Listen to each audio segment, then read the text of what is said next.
group of medical students go for an observation test, you see, and they go into a room, and there's the professor sitting there with his bow tie on and doing the usual, precise speech. He says, "Okay, now for this observation test, we'll be looking at samples." So he gets a sample out, and he said, "Now this is a sample of urine from a 6-month-old baby," and he dips his finger in, licks it, and then gives it to the students, you see, and the students, they all in turn look at this urine from the baby and stick their finger in it and and lick it. So and then he gets another sample, and he said, "Now this is the feces of a 50-year-old man, and if you hold it up, you see the light brown colour there and different identifying features." He sticks his finger in, goes, licks it, and then gives it to the student next to him, and they all do the same, you see. Anyway, this carries on with various samples, and at the end of the test, the professor says, "I'm afraid you've all failed the observation test." I said, "Failed it? We did exactly what you did, and what you said." He said, "No," he said, "what you didn't notice is," he said, "I stuck my middle digit finger into the sample and licked my index finger."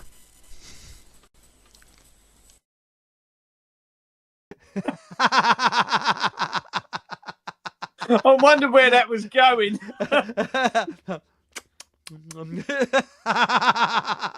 All right, there's loads of people now turning off because we put them off their tea. Would you like some sausages? No, I don't think so. I've just been put off. Anyway, welcome. It's the bowler hat farmer. So, Christoph, how are we? Hey, it's great to see you again. And I'll tell you something. We're going to talk a little bit about our saviour, William Gates. Was it our gracious leader, who, let's face it, he knows more about farming than all the farmers put together in the world, doesn't he? Amazing. He's not the only one. And he's got, do you know, he's got the same medical qualifications as my neighbour's dog. Amazing, that, isn't it? Do you know, it's interesting as he's progressed through life, the qualifications he's gained. I think he's one of them people, like a lot more people, who just, goes on Microsoft and prints himself a certificate and away he goes. Well, people don't realise. Oh, bloody hell! I've just remembered I haven't started but. So, good evening, everybody on radio soapbox.com and everybody on radiowindmiller.com. Sorry I'm a little late, and it's due to a technical problem. It's called my brain. Old age. Yes, a senior moment. I forgot to put butt on. Yes, so sorry, folks, and sorry, Paul England, because he's probably going, the stupid sod hasn't put it on yet. So welcome everybody on those two stations. And you missed the smutty gag. Probably it was as well, because it was a bit of a smut gag. Right, so on with the show. Now, I was hoping that a local farm would come on with us. I sent an email, but didn't get a reply. So, oh well, that's life, innit? But they may be in a precarious position, and I know that not everybody wants to sort of chance it speaking about what's going on, because they've got a living to look to. Of course, they've got to make a living. So I'm not blaming them. But what I was going to say is, I actually think, as we said before, the beginning, before we went on air, that this mixture they're putting in cow food to stop them farting is a red herring. And I think it's to destroy the dairy industry. And yeah, they might be putting it in, they might not be putting it in, I don't know bloody what. But the fact of the matter is that they want to finish the dairy industry off, because I've noticed, have you noticed, increasing adverts saying, yes, where don't you get, what is it, you can get bean milk, almond milk, cricket milk, pigeon's milk, and Christ knows what.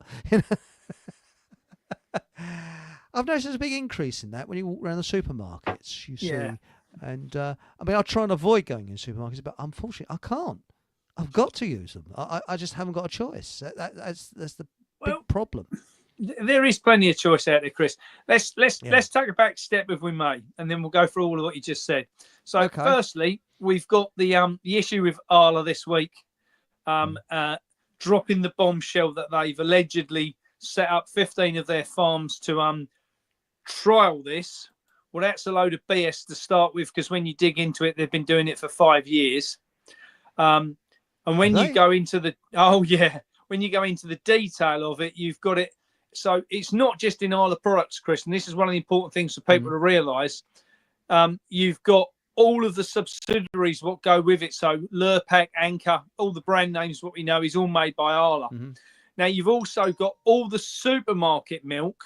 So if it's home brand milk for Tesco, Sainsbury's, Asda, Marks and Spencer's, whoever it is, it's all made by Arla. Now, the frustration in this is nobody knows who's got the 15 farms milk. And there is hundreds, Chris, hundreds of farmers that don't use it, that supply Arla with milk. So all that milk's getting sent into the system and all getting abandoned at the moment because of people saying, well, we don't want it. But it's all good milk going from good British farms, reliable farms that aren't using this shite, and they're getting penalised as a result. Now, that comes back to your second point of, is it the industry being deliberately targeted? I think the answer to that is 100% yes.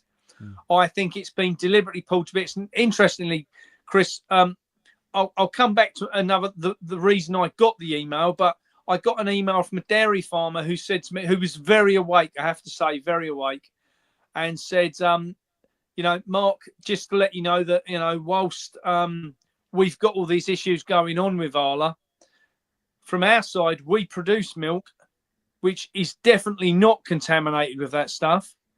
We send it to Arla, where they then mix it, which is where the issue lies, and they then, in turn, sell that out to the shops. So to get consistency of a product, they mix it, all the farms together, so that we don't get nice creamy milk over here and, watery milk over here. But along the way, they're mixing all this shite in with it, and the farmers are kicking up. Be assured, the farmers are kicking up about this as much as what we are, as the members of the public and the consumers. So Arla's copying this from both sides. Now, interestingly, all the farmers that are not using it are jumping on the bandwagon and using it as their marketing tool and saying, I spoke to Freshways today, for instance, and they're a big concern across the UK. They supply a lot of the small to medium-sized stores, and they definitely don't use it. And they were quite pleased to tell me, because they're one of our milk suppliers. They were, jumping straight up and down saying, well, we don't use it and we never will. So I think that gives people, if they know what confidence they can buy, that they can buy confidence through some of the brand names, what they do know, what they perhaps suspect might have it in, because this is the thing now. There's so much uncertainty. A lot of people are going, I don't know what I can buy. We did, and I've got a great email, a great web link, Chris, which I can send you if we when we finish tonight. Oh, yes, please. Which gives I'll put it a on my website. Telegram channel. Yeah, okay. Well, it gives basically it's a detailed list. If anyone who's listening tonight has seen it, and can nick it and put it in the chat, please do. It's a web link that goes to a website that's been put up in a hurry, advertising all the farms that are not using it, that sell milk direct to the public, right across the UK. So it's a really handy database to have. McQueen's is another one. McQueen's, they do doorstep deliveries on vast scale across the UK. And McQueen's, and again, another clean organisation which don't use it. But you've only got to start looking down the rabbit hole a little bit, and you start looking at the names, like, Cadbury's and other different Mars and everybody else who's in the game, which use vast amounts of milk, and they're all using it, and they all got it ticked on their little green sheet, for net zero, that we're making a difference. Well, bonkers, isn't it? Bloody bonkers. Chris, what I find interesting is the backlash must have been far bigger than Arla could have ever anticipated. I know I've done several videos in the last few days, which are, for me, most of my videos get anything up to, sort of 4,000 or 5,000 likes. I've got videos going out which have got 2-3 times that. Yeah. I did a video with Richard Vobes on Sunday, and that got over 30,000 today. Brilliant. Absolutely brilliant. I'm pleased to hear it. So there's a lot of big YouTubers have been covering it, and and I think that's great, because what this has done, Chris, coming back to the thing I said I'd come back to, because what we have found is it stirred the public up, not just on this, but on a lot of things to do with food. Now, one of the things which I was going to say is, and one of the things I want to come on talk about tonight, we've launched a new website, Chris. And brilliant. This will give you an idea of where the excitement is in this. And we launched it on the same day that Arla dropped the bombshell. So, which obviously we didn't know, but it's worked out in our favour. So we've launched a website that's called foodfindershub.co.uk. Right, hang on a minute. foodfindershub.co.uk. Yeah. Okay, right, hang on a minute. Add banner. Right, and how's that? Is it that? That's it, yep. Okay, I will leave it there. So get your pens and papers out, because people are, quick, get paper out right there. Screenshot it quick. So what we've done is, Chris, we've set it up so that there's 3 sections to it. We've got the farmers and the butchers, bakers, candlestick makers, greengrocers, fishmongers. Everyone can register on there. Excellent. Then the consumers can register on there to find what's local to them. Oh, brilliant. Now, what we've done in the middle of those two, we've set up a thing called ambassadors. Now, ambassadors are a volunteer role, which a lot of people are very excited about, who are passionate about the food industry, have registered on there free of charge, obviously. They're registered on there as a volunteer, and they can download leaflets and letters, what they can send out to their local shops and farmers and different people to get them to join the site. Now, Chris, we launched, this is our 4th day, okay? And we've got 2,200, I think it's now, that was what it was last night, so I don't know what it is today. 2,200 members of the general public signed up to it in 72 hours. Brilliant. So, I mean, Chris, the emails were coming through so quick we couldn't even count them. It was unbelievable. Well, I'm delighted, because quite honestly, the crap that you get from the supermarkets nowadays, it's just, it's like celery tastes like water. It's just water. Yeah. It's just like a piece of string and water. And it's absolute, excuse my language, crap most of the time. And hopefully, I haven't been there yet. I was told of a butcher, which is reasonably local, who does, it's all local stuff. I get my raw milk from a local farm. And I mean, all right, it's a 30-mile round trip, 15 miles there, 15 miles back. What else would you be doing with your time? Precisely. But quite honestly, I like the old way they used to plan things up to the World War II, and that is you'd have housing estates, then you'd have farms around those housing estates to supply the people on the housing estates. Imagine how simple that was, Chris. Just think how simple it was. But it's funny that where I go to get my raw milk, I've never been to a place that's so clean for a farm. I mean, it could be wee-weeing with rain. You get out your car, nicely worked out car park. If you choose spotless, you go in there. It's absolutely fantastic, and it's all automatic, like that little machine. You put the money in, and you get your raw milk, and off you go. And raw milk is absolutely there's nothing like it. Well, apparently, according to Miles. Okay, now if I'm wrong, Miles, you can say, you bastard, you got it wrong. But according to Miles, most of these people with a milk intolerance have got a milk intolerance to the shit they sell in the supermarket. Yeah, absolutely. But not to raw milk. That's right. Exactly. Exactly correct. Allegedly, I better say that in case I misheard him. So there we go. Well, I've not heard that from him. I've heard it from another guy called John Cook down in Swindon, who runs a raw milk dairy.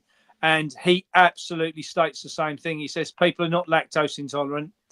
And this comes down to, Chris, we always talk about bread and people saying, I'm gluten intolerant. You're not gluten intolerant at all.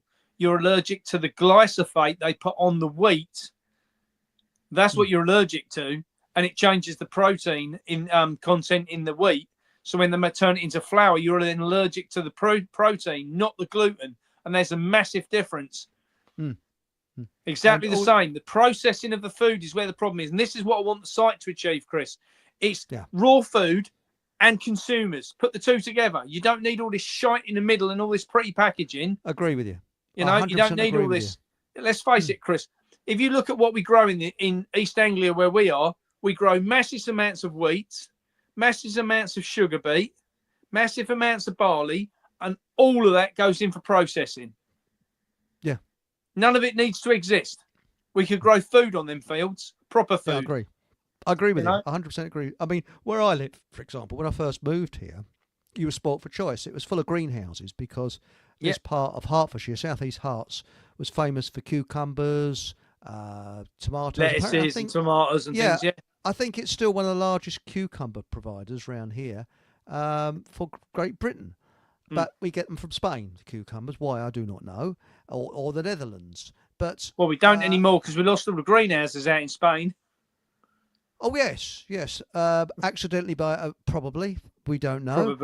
Probably. But what I was going to say is I used to walk up the road and think, I think I'll go there. And you go into the, they all had a little shop. You went in there, you say, I'd like a cucumber, please. And the bloke would go and cut it off the vine and give it to you. Yeah. That was it. Simple. It's fresh. And why does it need to be any more difficult, Chris? Precisely. And I think this is what we've forgotten, Chris, in our lifetime. You know, I'm 56. I know you're about 52, aren't you? No, it's a little bit longer than that.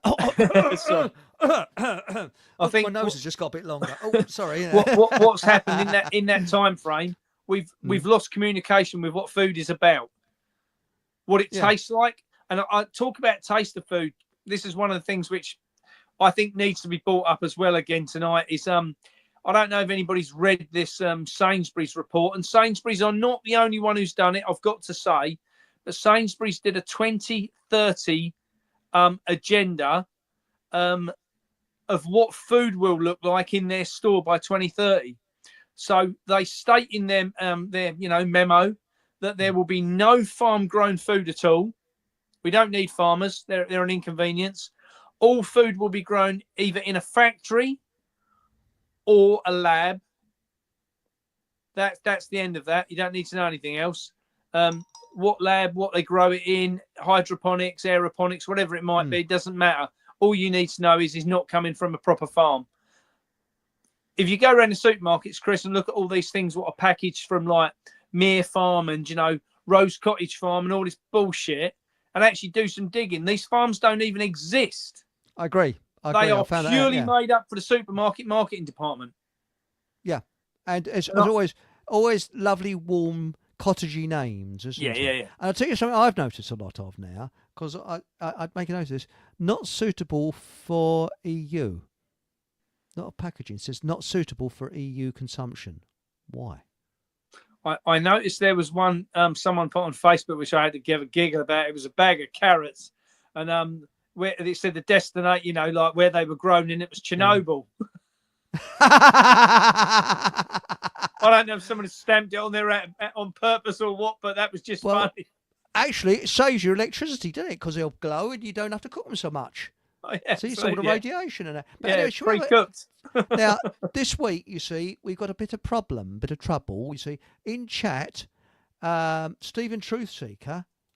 Now, he was on at 7:03, but somebody beats him and it's disappeared. And that is Aunt Sally. She was on 2 days ago. Yesterday. And she said, but her, what she said in chat has disappeared. Nothing to do with me, Aunt Sally. I think it was PukeTube or someone has done it, taken it off. I don't know why. So for Aunt Sally, she wanted, for being first one in chat, a lovely raspberry for His Royal Highness Tony Blair. So Rody, that's it. That's right. Right up his jacksie, Tony Blair, yes, a man who, do you reckon, is it? I tell you, he's been knocked off his perch though, because he was the most, I think, hated man in Great Britain, and I think old Keir Starmer has taken over from him. So but I still think he's generally hated, But he's got a nice neck, hasn't he? Coming soon. Yeah. I'll tell you something. I wouldn't like to be in his boots. His position. Oh, Yeah, but Chris, we all know he's been paid to be there by the powers to be upstairs. that's He's right. not. He's not there representing us at all, is he? Let's be honest. We knew that when he got elected. Well, that's right. That's right. When we had a general erection, because it's a complete cock up, isn't it? Yeah. Now we got here Stephen Truthseeker said hello. He's again very keen. Look at that, 7:03. But I'm sorry you pipped by Aunt Sally, you know. And greetings from Ireland. Oh, hello there. And yes, it's rumoured that you've got a farming industry in Ireland as well, isn't it? A beautiful one. Yes, yes. Lurpak butter, I think of, but I think I don't know. Better take that off the menu. Yes, going to take that off the menu. Kerrygold is good, apparently. Kerrygold. Yeah. Right. Oh, we go for that one. And this is Deb. Hello, Deb. She was on last week. Can't stay, please. But please remember to slap that like button like you'd slap a British politician. Have a great show. Thanks, Deb. And we'll see you back pretty soon. You know, so there we go.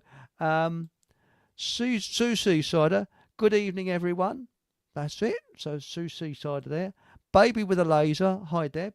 Now, where we go. Let's go down a bit. Let's have a look. Now, had to run from a haunted house the other night, Deb. Oh, dear, that's a shame. But, there we go. Deborah Singleton, always keep a paddle under your bed. I thought you got a pot under there. Right, where are we? Now, let's have a quick look down. We was talking about moo cows. Milky from Hereditous Get Fucked. And we've got Louise Wilcox. Hello, Louise. Good evening, everyone. Hope all is well. Yes. She's up in, can we mention it? I think she's in Norfolk. Oh, that's way out of our territory, mate. I know. I think you need a passport to go there, don't you? Because you're actually in the Fockham Hall Embassy for Suffolk, aren't you? Suffolk, we are, yeah. Far I've heard that. I've heard Norfolk people have got webbed feet. I don't know if it's true or not, but yes, it's strange that. Maybe Louise will let us know. Then we got raw milk is the one. That's Louise Wilcox. That's right. It's lovely. And I tell you what I like when I go to the farm. You see the Jersey cows. They're lovely, and proper creamy. Oh, I say creamy, yes. And I don't know whether it's destroys it or not, but I do put it in the freezer and freeze it to keep it. That kills all the good bacteria. Does it really? Yeah. Oh, sod that. Trouble is, I don't really want to keep going all the way up there all the time, you know, because it does last just under a week, I think, in the fridge. Yeah, it'll last a week in the fridge. Yeah. Now, Deb says, hello, everyone. Sorry I'm distracted. I shall be scooting in a moment. So make sure you have a good week and take care of yourselves and each other. That's very kind. And Just Get Fucked says, dog's milk lasts the longest. Now, lovely jubbly. But I didn't know that. So it kills the good bacteria. So I'm getting. Well, you're just getting normal milk. Ah, that's a shame. Oh well, but mind you, it says on petrol, doesn't it? Keep going backwards and forwards at times. So right. There is some places now do deliveries of raw milk. I don't know if it's only raw goat's milk. There's so much legislation. You're not allowed to, if you live in Scotland, I think Scotland and Wales, you're not even allowed to buy raw milk. Well, was that your internet's gone funny? Yeah, yours did, yeah. I think back the in the signal's room? down. No? Something's going on. Oh, it's always going on, Chris. I think we're all right. Back in the room, are we? Right, we're back again. Excellent. I think it might have been this comment, which I can't read out in full. I believe them. Yeah. Is in our food. I agree with you. I think it is. 100%. MNRA, look into it. It's bloody well coming down the line fast. Sorry, what was that now? MNRA is the jabs for MNRA what they're going to put into the animals and the animal feed is coming down the road real quick. Yes. No bugger will drink it. I think we're talking about the contaminated stuff. And good. Now, good. Right. Apparently, it says Jojo Gizmo says apparently cockroach milk is 5 times more nutritious than cow's milk. But how the hell do you milk a cockroach? Yes, that's a thing. And Louise Wilcox says McQueen's dairies are saying their milk doesn't have the shit in it. That's right. That's true. Yes. And Baby with the Laser, if you live in the Manchester area, Longley Farms produce is declared safe. So that's good. Good. That's what we need, more of that. Yes. Safe and effective. The Simpsons had milk. Did they really? Oh, well. And that's get fucked. I need someone who supplies lactose-free milk in Lancashire. This is Sue Seasider. Any help, please? But I am starting to think that, and I am not sure why, but has supermarket milk just crap and hurt my... It's just crap and hurt my stomach. Well, if you have raw milk... Try drinking raw milk, Sue, and I think you'll find you'll resolve that straight away. Yeah. I mean, it's like... people don't realise this, but I'm having treatment for it. I suffer from inland revenue intolerance. Directly I see anything with a brown envelope, I feel I get a kind of anger come over me. I don't know what it is. It's like, you know, it's I think there's a lot of people suffer from that, inland revenue intolerance. It's a bit like SAD syndrome, isn't it? Yeah. And then it says, Jojo Gizmo, almond milk must be another, which end of the nut does one grab hold for the milking? I get the cow goat thingy bits, just can't work out the nuts. Well, it's like these people that, people that think there are different agendas. Was it gender fluid? Well, if you believe in gender fluidity, try milking a ball. I think you'll soon find out. Although Bill might like it. Yeah. There it says here, hello. Yes, that's a personal one. So Susie Seaside says, so raw milk will be great for me. Thank you. Yes. If Miles is watching tonight, please say, and you'll be welcome on air to back up anything. Right. Okay. Now, laugh out loud. It was rhubarb the main crop round these parts. War.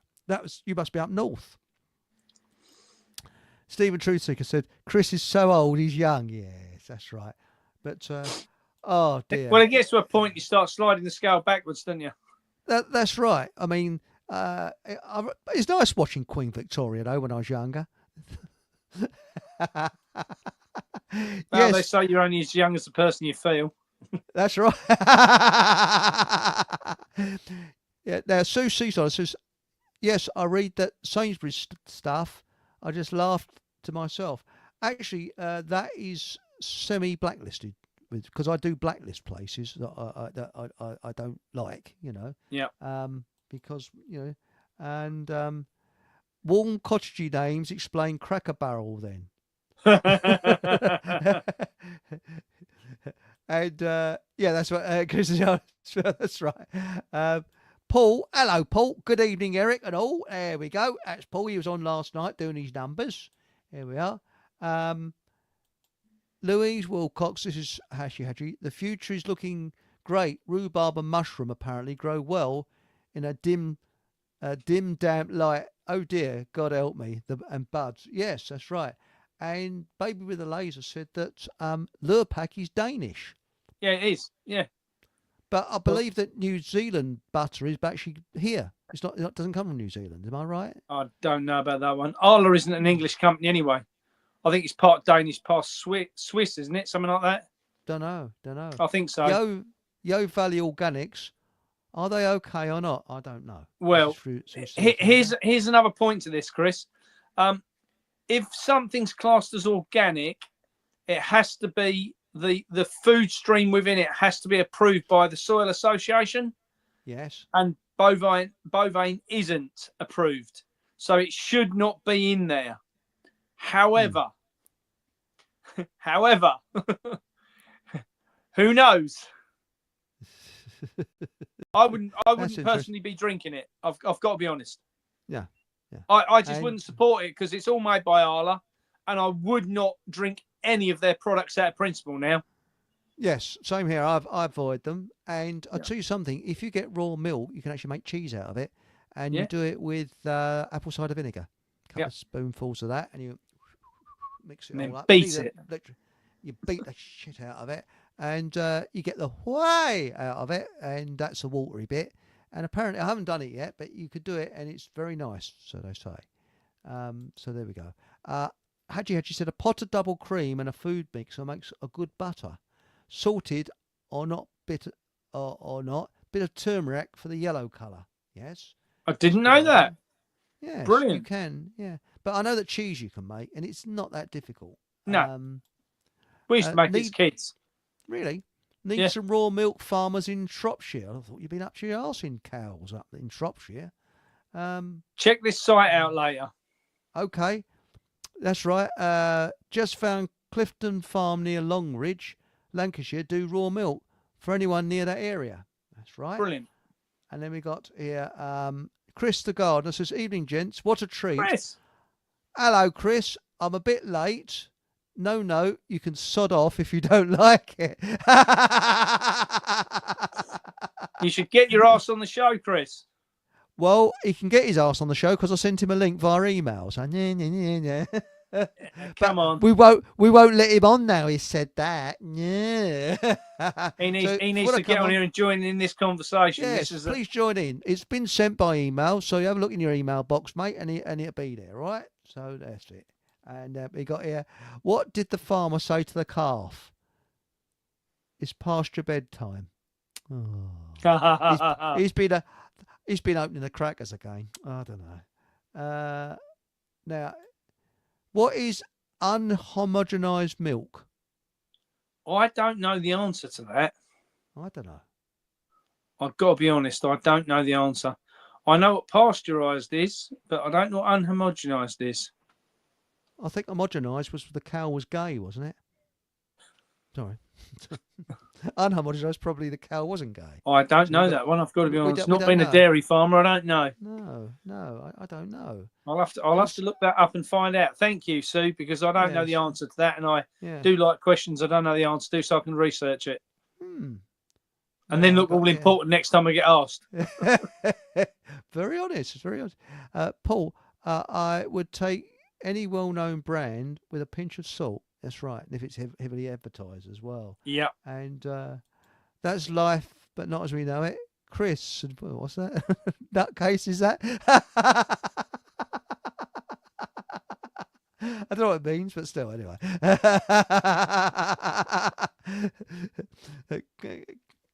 Got a clap and nutty? I don't know. But anyway, what we're saying is that...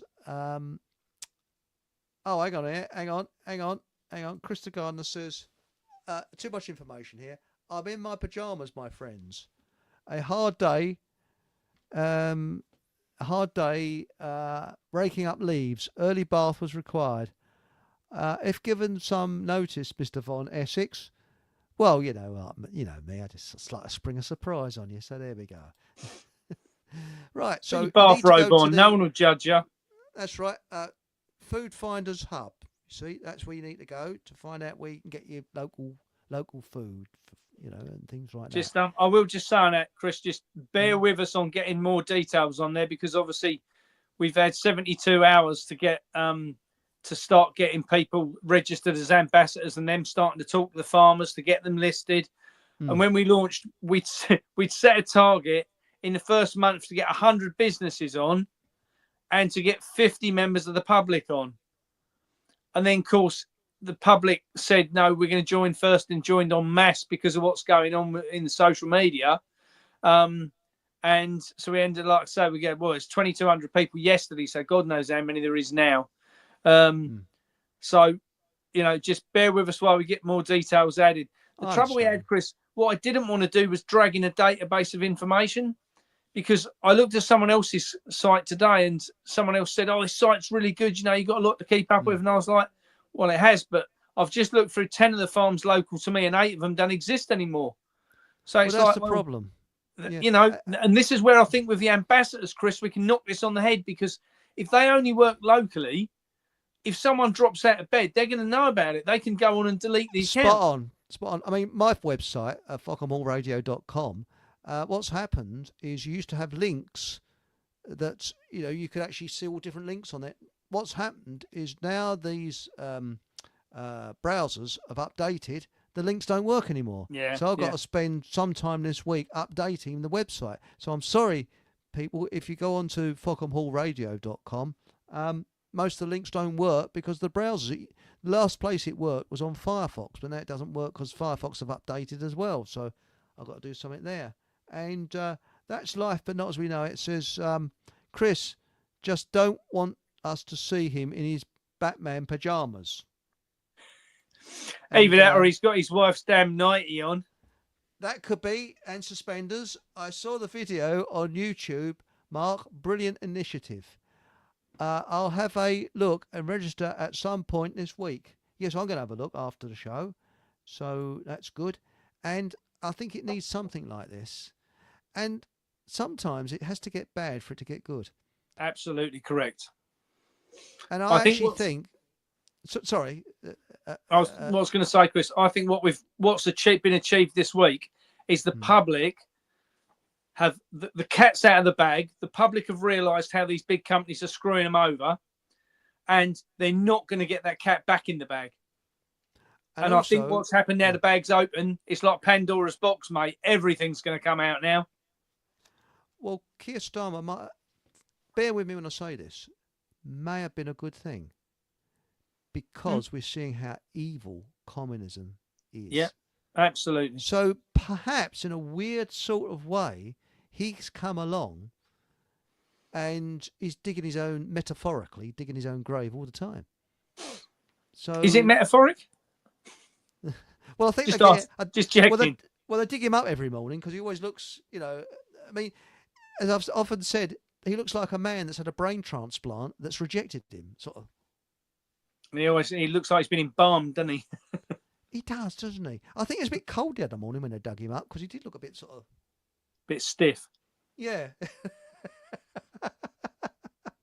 But how does a man without a personality get to a position like that? I just don't know. He's completely devoid of personality, isn't he? So, well, very official... You know, he's like the sort of man from the council that came along to find out about the smell on your landing, isn't he? You know, that was the sort of, when he was a kid. You know, I'm from the council, there's a smell on your landing, you know.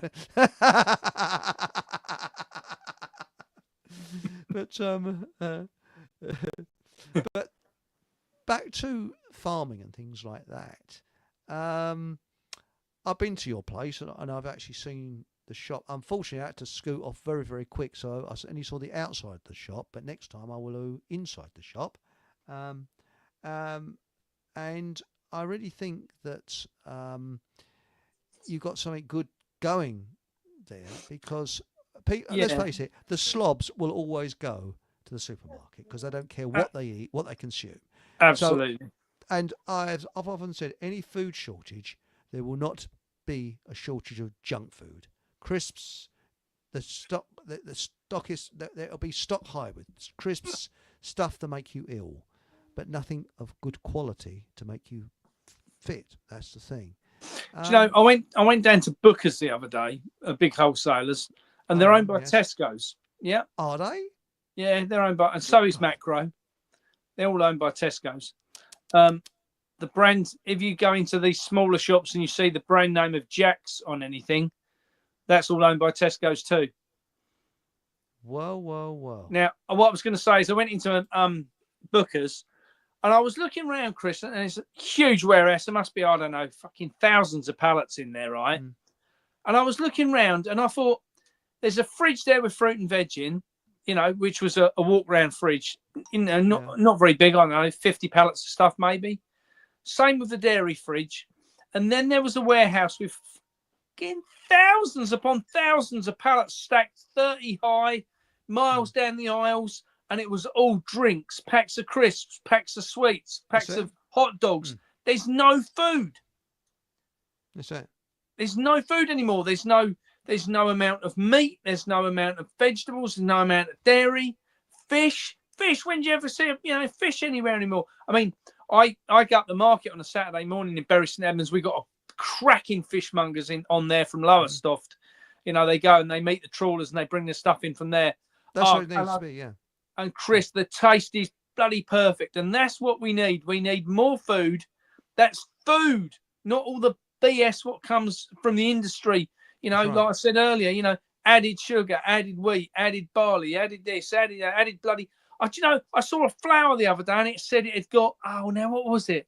What was the word? I think it was organic. It didn't say organic flour.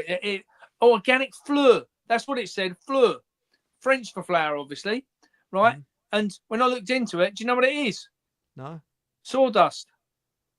Bloody Nora. Ground sawdust. That's what they're putting into the flour to make it go further. And then you've got cockroach flour as well. Oh, Chris, if you know what you're looking for, if you go into the supermarkets and they're all got it, they've all got cockroach compound in the foods now. You will eat it and you will be happy. But it's just getting bonkers. It's absolutely. I mean, this is something I don't understand. You buy tomatoes that are brought halfway around the world, but they're talking about global, stuff and things like that, when it can be grown locally as it used to be.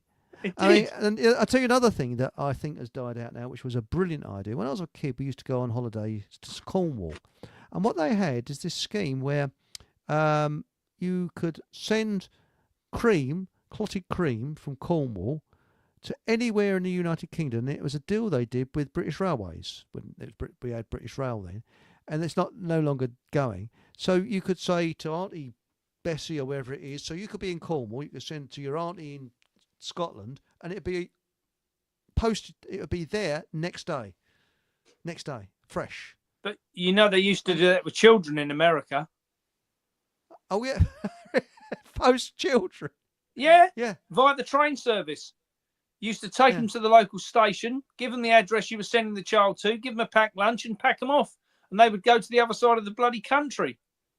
I suppose it's a good idea. Get rid of the little bastard. Straight up. You do some research, you'll find it. It's genuine. I couldn't believe it. I was like, my God, imagine how many children got abused on that trip.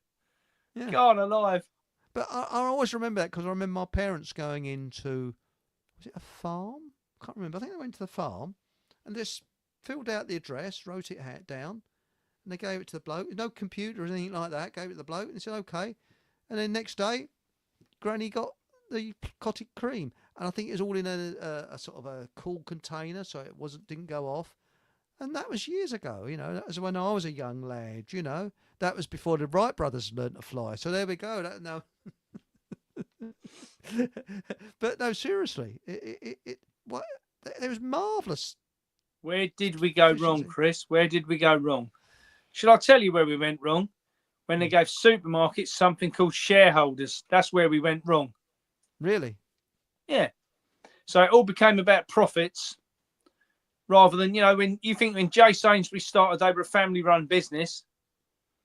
And, they were there to earn money. Of course they were. But they weren't there to earn the billions what they earn now.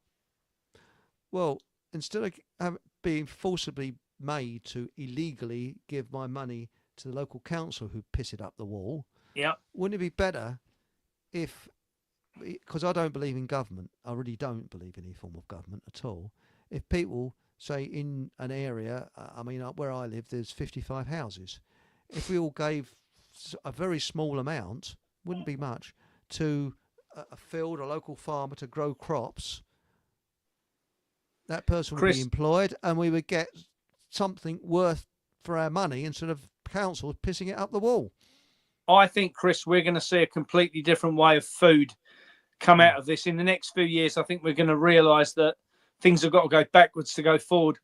I agree. We set up on a donation opportunity, Chris, on the new site, saying that we were going to build this site and we needed to develop it and the market and stuff. And you know what? In just over 4 days now, we've raised £2,000 by the public. I mean, that just blew my mind. I couldn't believe that. And that goes to show that people are not only prepared to say, I want to buy my food elsewhere, they're prepared to make their donation and put their money where their mouth is to back up what they're saying. Because this country, you can correct me if I'm wrong, but I was led to believe that from about after the war into the 50s, we were one of the most advanced agricultural economies in the world. Yeah, we were. That's why they need to get rid of the farmers, Chris. Efficient. Yeah, very. That's efficient. why we've got to get rid of the farmers, because the farmers, Chris, we're on the farm where I am. You know, we've been here now. Some of the barns over the course of the last 100 years have been used for perhaps 15, 20 different things, more.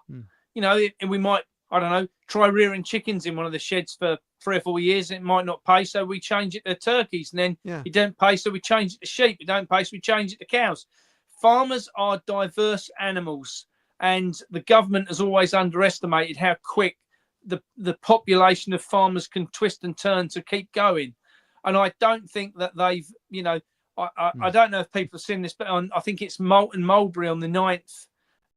There's the farmers are taking all the tractors to Moulton Mulberry in Yorkshire, I think it is. 11th of December, they're taking them down to London. You know, they've had Holyhead blocked off. They've had Doverports blocked off. Nothing in the mainstream media, but it's all going on in the background. And all of these things, Chris, are just pushing the price of food up and up and up. I agree. Of all the imported stuff. And, you know, and all the stuff what supermarkets have got to track halfway around the country. There is nothing can interfere with fruit, veg, meat and dairy that's produced locally and sold to local people. And also, this word organic gets on my tits, because once upon a time it was all organic. But I've actually got some bananas downstairs. It's a pity I didn't bring them to show on the show. They're green one end and black the other end, going rotten. You know why, don't you? No. They've caught cold. Really? Yeah, they've been frosted, probably been kept in the wrong temperature. You don't keep them in the fridge, do you? Yes, I do. Well, that's what the problem is. They've caught cold. I've frozen. Oh, that's a shame, isn't it? Oh dear. Bananas you mustn't put in the fridge. They like heat. They grow in hot countries, Chris. They don't grow in the Arctic. Well, actually, do you know what European country grows its own bananas? And you'll be shocked at the answer to this. I'm going to be a bit smug now. Ain't England, that's for sure. Iceland. Really? Geezers, they got glass over and they grow bananas. Is that right? Yeah. How cool's that? But I think, quite honestly, all right, we need to import bananas, but if we needed, because I worked with a chap who lived in South Africa, and he said sanctions were good for South Africa because people grew their own. So you couldn't get a tin of beans, so some enterprising character would grow beans and tin them. And you had tin beans that were local. And he said it's fantastic for the economy. So if we had sanctions on this country, you'd find some sod somewhere would find a way of growing bananas. Yeah. I mean, I've got to ask, Chris, you say they cover the geysers. I think so, yeah. That's what I was told, yeah. Can you cover any geyser in it? Or just like water ones? They're hot springs or whatever it is, you know, all the hot, not the geysers. Oh, yeah, the geysers are the ones that spurt, aren't they? No, the hot springs. Well, that'd be good, wouldn't it? Oh, quick as a banana, hey! You know? Mind you, when you think, who's that singer from Iceland? They are a bit weird, aren't they? What was her name now? She used to sing. Not Bjorg. Bjorg, yeah, she's from Iceland, wasn't she? She came in with a swan around her neck, didn't she? Yeah, a bit weird. We all keep hamsters in Iceland. Really? Oops. But no, actually, what I was going to say is as wrong word, geezers. I think it's the hot springs that they. I knew what you meant. Yeah, but I'm a difficult age. Chris, one thing I did find out this week, and I found this out by a couple of free sources, which I thought was quite interesting. You know that we live in a time where aeroplanes fly about and leave fluffy clouds everywhere. Yes. And it's alleged that aluminium falls from those clouds when it rains. Yes. And obviously that aluminium builds up in the soil, and then the seeds can't reproduce because it kills them off. two things to this. One, our good friend Billy Boy Gates, who just the gift that keeps on giving, isn't he? He's come up with some aluminium resistant seeds, fortunately. Slap my thigh. What a surprise. You Gosh. couldn't write it. The Whoa, other thing I found out is, and Chris the gardener might be able to comment on this, but I found this out the other day, that if you've got really, really nutritious, rich soil, now, when we tested our soil on the farm, it was 5% goodness around the farm, not on my bit, but on the farm itself. Now, if you've got farmland what's really nutritious, got natural compost in it, natural organic material, it's got the worms, it's got the bio, it's got everything it needs, it can take the aluminium and lock it away in the soil compound and then release it as the correct style of aluminium as the plant requires it. So the seed doesn't know that it shouldn't be sucking up this aluminium. So in dead soil, it sucks it up, and in good quality live soil, it regulates the amount of aluminium available to the seed. Wow. And hence it'll grow anyway, so it doesn't make any difference to what shit they're dropping on us. Interesting. Because so for all the people that say organic organic growing isn't necessary, oh yes it is. Yes. Because it 100% eradicates this nonsense. Yeah. Because you see, what gets me is that in the 20s and 30s, apparently, farming was in a deep recession. And now we've got the fishing industry in deep recession. Now, if they found that fish was cancerous and people stopped eating fish big time, you can understand that happening. Or if they found... But it doesn't. We all need food. Why should these industries go into recession? It just... Chris, one thing I'd be interested... Have I missed something? I'm not an economist, but sorry, no. You say, yeah. One thing I'd be interested in for people to mention in the chat here. Now, we know that they have had this kickback over the last week with Arla. And we know there's lots of companies out there now that are using, let's say, the incorrect content in their food, as far as I'm concerned. Are the public now prepared to want to make a change? And are they going to kick back at a lot of these companies? Because it's all good and well standing up to one of them, like, Arla's been made a spectacle of this week. My question is, who's next? I posted up a Cadbury's posted today saying, what they're doing with the milk. I think we need to get a hit list together, blacklist all these people, and drive them out. I genuinely, yes. Chris, they notice their balance sheets. Exactly right, mate. That's where it's going to hit them. And, you haven't got to go very far down the road. If you get a supermarket and give them a kicking for 2%, mate, their shareholders will do their rocker. Well, not only that, supermarkets have got possibly the best PR that money can buy. Well, no, the government's got the best PR that our money can buy. Yeah, but I ain't got bowl rat, Chris. They ain't got bowl rat. But you see, and they, I think... they lobby MPs. They're a big voice, and also I think they're a big voice with the media. Because I remember a large supermarket. I won't say which one, but it might. Every little bit helps, I suppose. And every little hurts. Did you say? Hurts, yes, but I won't say which one. Was on the radio once, and they were talking as if they're like a minister responsible for all the food that we get. That was their sort of attitude. And I thought, how smug bastards. It's just screwing it up all the time after time. I spoke to Catherine McBean today. I don't know if you've come across Catherine.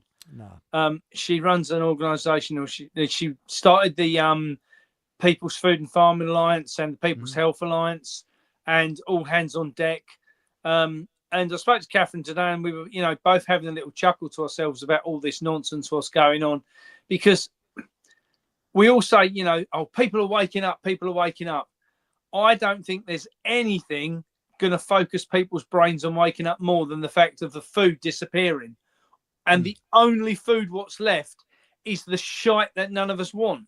Correct. Because as we all start to wake up, we all start to realise that, I don't feel very well, if that's the weather, the shite they're dropping from the sky, the jibby jabs, whatever it might be that different people have been, prone to, and pushed towards. Something's making everybody feel a lot older, a lot less, nimble, and a lot more depressed and everything else. And if you are having really good quality nutritional food and the sun's beating down on you every day and you're going out and you go, woo, I'm lucky to be alive, like we felt 30 years ago. I know we were younger 30 years ago, but even older people felt better 30 years ago. Do you know what I mean? I agree with you. I mean, the Victorian generation, yeah. But you see, the food was, they didn't get much of it, the Victorians, but what they did get was pure. Was good quality. Good. Exactly. Good quality. Gruel. You're right, and when you think about it, nothing much was wasted. I mean, I remember the time. You probably remember the time when my mum went to the greengrocers and she opened a bag, and the bloke poured, and the spuds were all full of mud, and she was a bit angry because she paid. They went in the bottom of mud, and that's it. And the eggs had bits of hay on them and bits of shit and Christ knows what. Yep. But you knew that it was all pure, and it was good stuff. And this is the thing. And I think we were probably the last generation to have pure food. Yeah, we were. In many ways. Because... Without that. I mean, Chris, you've only got to look at it. You think to yourself what kids are fed nowadays. We were fed, when we got up in the morning, we'd have jam on toast. I'll guarantee you that Mum had baked the bread. The jam was homemade. We'd probably made the butter. Nan had made the butter. Gooseberry we went off to school where we had a proper school dinner. All right, we might laugh and say, we had semolina or we had rice pudding or chocolate fudge cake, whatever it was. I had to eat my greens and my vegetables. But we were fed properly on school dinners then, not the slop they dish up now. That's and right. When you got home at night, you'd have probably had meat and free veg, or batter pudding, toad in the hole, lasagna, whatever it was that, what people had. But it was made from real bloody food, Chris. Now, they just chuck it in the microwave, 3 minutes later, ping, and there you go, darling, have a good evening. Take it to your room and go and play on the computer for the next 4 hours. I will not have a microwave. I never have had a microwave. I hate them. I will not touch a microwave. And I don't like microwave food because when you have microwave food, it's over hot. There's something different about it. Well, the problem with it is, Chris, that it's got no goodness left in it at all once it's been microwaved. It's zapped, and that's the end of it. That's it. I agree. There's no goodness whatsoever. And I'll tell you something else I'm looking into, and that is wild foraging. Because it's surprising what weeds you can eat, like we were saying about. Oh yeah, good, thistles. You can eat thistles. Obviously, you got to get the prickly bits off, but the actual stem of the thistle is. Apparently, do you remember milk thistles when we were kids, Chris? Yes. Well, if you get a milk thistle, it's really good for you because it's an antitoxic. Gets the toxic shit out of your body and so forth. It's really, really good for you, the milky thistles. And if you get dandelions and the dandelion roots, if you eat them, they're really good for your heart. There's so much of this stuff that we've been pushed away from, Chris. And you've only got to look. Who owns Roundup? The same company that makes heart tablets. That says it all. You're spot on. And I'll tell you another one. I often go blackberrying in the sort of autumn. And I'm the only one in this field getting the blackberries. Nobody else around. I'm the only one. Yeah. And I think that's a bit weird. They go down the supermarket and buy a little box of them for £2. That's been shipped halfway around the world. Yep. But I've got loads of them free of charge. But back into chat, this is a good one. Paul said maybe we could grow mushrooms and rhubarb in Keir Starmer, as they like dim, damp areas. Now, especially ones what are full of shit. That's right. I use our local farm shop and I use public transport to get there. So people in cars have no excuse. The one farm I go to, I don't think there's public transport goes anywhere near there. So unfortunately, it's in the middle of nowhere. No fishmongers, but lots of warmongers. Yeah, you're right there. And we've got Paul come on. Hello, Paul. Evening, Paul. Good evening, gents. Hi. Nice hat again. Paul, good evening, sir. And we're trying to Good think evening. I'm thinking of an excuse of who I could blame for not putting butt on at the beginning of this show. Could I blame someone? Anybody you could blame? Me. I think the finger would be firmly pointed in your own direction. I can't help. That's the second time I've done it. What do you think? Lines or note from parents, or just about? I think a damn good thrashing. I think a damn good thrashing, Eric. To be quite honest. I actually had it there in front of me. Plonker. But anyway, we got here. It's just saying they put bark in grated cheese. I didn't know that. Stephen Truthseeker. Yes. And, don't surprise me, I will be honest. Regarding going to Cornwall and Devon and getting cream sent back home. Do you remember that, Paul, when you was a kid? Go on holiday and you could get clotted cream sent to your friends and relatives back home? Yeah, it was quite a thing, I suppose, in the 70s, I guess. It's quite a long time. We are obviously revealing our age and our ancientness. Yes. But yeah, I do remember that. Yes. And it says they use dedicated milk trains and they were the highest priority. That's interesting, isn't it? And without the aid of computers. Isn't that amazing? Without any computers at all. Now, Stephen Truthseeker said, you went wrong. We went wrong. You've been I said you went wrong because you've been voting for all the Illuminati-controlled politicians. Well, I don't believe in government, so there we go. Now, Haji says, my local village ain't got no butcher, no greengrocer, no fish maker. The candlestick maker is a candlestick maker, and sometimes they're out of stock. I could cry. Well, where I live, there's no traditional, move. Yes, I've been thinking about that for a long time. Yes, Paul. Sorry. Now I've just heard. You put your raw milk in the freezer like I do. Now, I'm just coughing and choking to death. Yes, I do that at times. Yeah. Yeah, it makes him raw milk makes him cough and choke to death. So there we go. It's just an example of it just then. But is it right? You just said that it kills all the nutritiousness of the milk. Yep. Ah. Great. So when I get 14 pints, I've got to drink it all at once. Yeah. Great. I can do that easy. But now, Chris, the gardener, said that Jess, that's his wife's granddad, was a grocer. And so was my granddad. He was a blind grocer. He knew the chap who set up Tesco. My granddad did as well. Cohen was the name, that's right. My name is Jack Cohen. And my granddad didn't know him personally, but he couldn't stand him because apparently, allegedly, this is what my granddad said, that he bought up all the old dented tins from the First World War from the army that they didn't use, and some of them were not quite right, and it gave a lot of people stomach problems. And my granddad never shopped in Tesco's because actually, bloody Cohen, he did that. He bought up all these dented ex-army tins and was selling them off cheap. So they had a lot, because in those days it weren't so clean as it was today, So there we go. And there's an example. You're drinking milk there, raw milk, I trust. Who, me? From a cow. From a cow. Right. From a cow. But they're dirty. This is not maggot milk. This is not almond milk. This is not all the other BS milks they claim what are milks. This is real cow milk. Yes. That's yes, as I say. So we shouldn't really put it in the freezer. That's a shame, isn't it? Yes. There's lots of things. Well, that's blown everything to bits. That's terrible. Yeah. What am I going to do?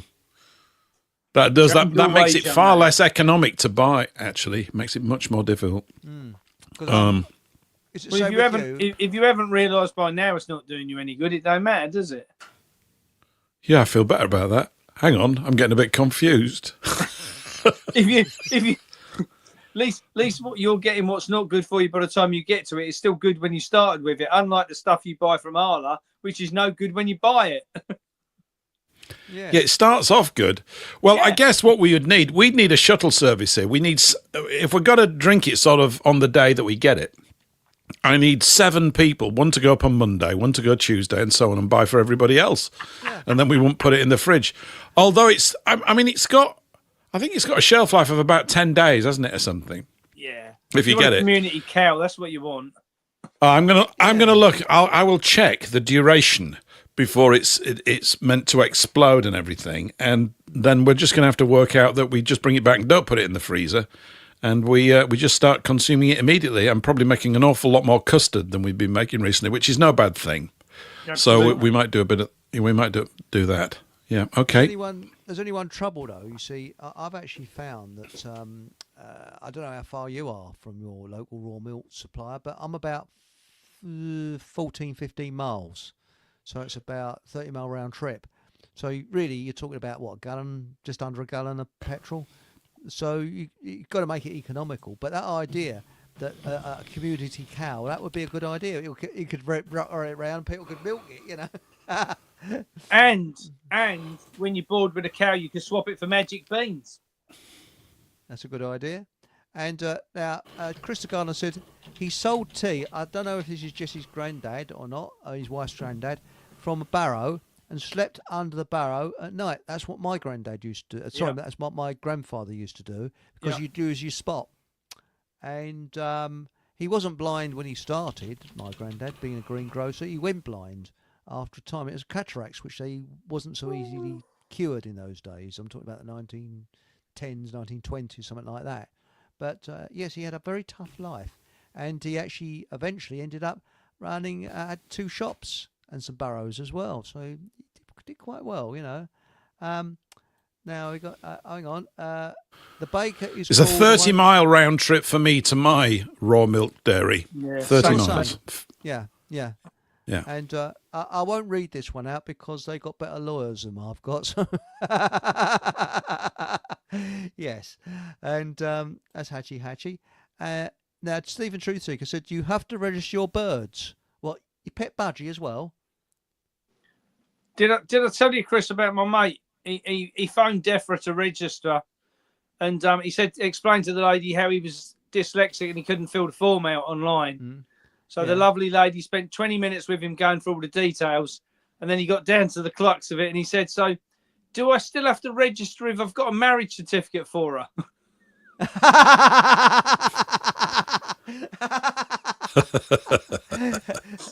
Well, someone's got an interesting one here. So a baby with a laser said, "Chris, what art gallery did you buy your bananas from?" That's a point. Yeah, you see that banana, but stuck on with a bit of tape, you know, on a wall. But no, the thing is that you've got the same problem as I have, Paul. You know, it should be, a dairy should be in walking distance from us. Yeah, we should just walk up the road. And but that's why they're not. Green stuff, all this green bullshit. Doesn't look at it like that. It's because, as I've said, there's a difference between real ecology and bullshit ecology. And bullshit ecology has more waste and more destruction than anything else. Because with real ecology, you'd have proper cars with proper engines, not noddy cars with battery engines, you know. Sorry. I just think we have to get a little bit more organised, really. I mean, like with the... and I think it's not such a bad challenge. The idea of having a rota of people that would go up to the farm and pick up the milk, you know, and it's your turn once a week or something. Yeah. That's a good thing, because it means you'd have to connect with other people locally, and then you'd be meeting for a drink every now and again to do that. And the whole conversation, the energy ball builds up. These things are actually opportunities for us to do very simple things together, whatever it is. I think if we're doing things together, it changes your attitude massively, and it reinforces your courage to do, well, if we can do this, if we can pick up milk, we can also pick up eggs. It sounds like small things, but it's not. It's really big things. Because once those little things go wrong, it's surprising how rapidly everything unravels in your life. Really quick. It's actually quite threatening. And they know that. That's why they're targeting it. You know, oh, I can't get this, or I can't get that. And people get a little bit depressed by this because they become accustomed to it. It's that thing. Shaking people out of habits that they've acquired is bloody difficult. It really is, you know, because we all get habituated because we want to be. I don't want to spend all my life thinking about how I'm supposed to sort the food out. I thought that was sorted. Well, obviously not now, because they've interfered with it and are using it, as we well know, as they've done historically, to interfere with the operations of people's lives, because it's the small stuff that's the most damaging stuff to us. It's not the big, heavy stuff. It's the stuff that nibbles away at your substance every day. And therefore, I think we can get organised, and it's a great opportunity. I know it sounds corny, but we do have to rebuild local communities, and you do it by doing things together. It doesn't matter what it is, as long as you're doing it with some other people. Well, it's that's right. I mean, I believe in ignoring government. Okay, they're going to tax farmers. Okay, come and try and get your tax. Yeah. You know, government, they send 20 of their heavies in, will quadruple with our polite people saying, please go away. We're not paying your silly taxes. Go away. And that's simple as that. Be polite, respectful, but tell them off. And their names and addresses, so that they will be, when we take control, they will find their backsides in court pretty quick. And I do believe that. I think we should... Of course, the courtrooms have to be in the back of the pub, right? They're correct, in the back of the pub. Perfect place, yes. We could do it on. You're a little quiet on the mic, by the way, Eric. I'm such a. Yeah, that's better. Yeah, that's better. Yes, yeah, you are. Have you ever dreamt of having a superpower? You ever dreamt of having a superpower? Not really. We used to have this thing when I was an adolescent, right? Ooh, what power would you like? My brother had the best one ever, right? I think he wanted to. This is so good. This is Viz. This is in Viz world, is this, right? Viz comic world. The power that he wanted to have was to be able to make his enemies shit their pants. Think about it. From a distance, right? Every time they give a speech, oh God. I thought, so I don't know what you'd call him. And I was thinking of you, Eric, as I said that. But the one I actually, when you were talking about this thing about resisting local government, sorry to lower the tone, but I've often thought that what would be great is literally responsive justice. That's the sort of power I would... So if someone comes at you with bad intentions, they get double back. If they come at you with good intentions, they get double back. It's like a reflector of whatever's going in with them. And it's almost as if we have to do sort of psychological jiu-jitsu with them. We've got to turn their power against themselves. When people... I don't like the word resistance. I hate it. Because I think that's the line of defeat. You don't resist them. Because if you resist them, you just empower them to push you over with more force. They've already gathered all this force. They can't wait for you to resist. But I think it's something else that we have to do. And the best thing that we can do is to connect up with one another and be charming. It's very difficult to deal with really charming, decent people who are holding their emotions together and are sticking on the point. And I think we can do that well. It might sound a bit fey, and maybe in the long run it will turn out to be a bit wet, because we know historically that when push comes to shove, it's usually a pickaxe and then a gun. And I'm not blind to that either, but I think we would all prefer to avoid that, or getting to that ridiculous point, even though I think the other side, that's absolutely the point they want it to get it to. Yep. I think that's what they're pushing for. When the yellow vests were very powerful, and I'm going back before the lockdowns and all that, I saw something, and it looked like a more tropical part of France, so I guess it might have been around near Marseille or south of France, that's my guess anyway. And I saw this incredible manoeuvre. Somebody with military discipline and organisation skills must have worked it out. And somebody filmed it from on top of a flat. It's sort of an old, I'm saying, when I say flat, about 5 or 6 stories, but built, say, in the 1920s or 30s. And there's this alleyway, and there was like a riot going on, and the French police, with their batons and that, chased this gang down this alleyway, and it's a trap. And suddenly, they came around in a pincer movement and blocked them off. And these riot police were terrified. They were shaking. And all they did, the ringleader, they said, okay, we won't harm you, but lay your batons down, remove your helmets and tell us your names and addresses, and then you can walk free. And they were shaking, because we want to know who you are, because you'll have your day in court. Yeah. And I've never forgotten that, and that's the way it should be done. Politely, respectfully. And, these big, and you see them going, they're almost crying for their mummies. They were big one moment, but it was a pincer movement. It was designed like that to have. It was drew them into this trap. But the thing is, we don't want violence. We don't want aggression. We just want to make it known to them that they're either with us or they're with the other side. If the other side, then they'll have to have their day in court, and that's it. And the other thing is requisitioning their vehicles. That's what the government does. They requisition houses during the times of war. Well, why can't the people requisition, the government's property as well? It can work both ways, because a lot of people lost their houses during World War II, and if the government requisitioned your house, you wouldn't get any penny compensation. That was it. They took it, stole it. You're still a bit quiet, Eric. If you see the chat, Aunt Sally's chiming in with me. You're still okay. You're very low in the mix. I don't know why. Yeah, you just gotta. We gotta get you up. I mean, I'm always touching the microphone. That's our. Have you turned it down? I beg your pardon. I'm always touching the microphone. Hang on a minute. I'll tell you what I'll do. I'll fiddle and fart around with the mic. Just one moment. I think you've turned it down. You've gone quite. Something's going on. Something really weird is going on. We want you nice and loud, Eric, particularly when you laugh. You've been silenced, my friend. You've been silenced. Right.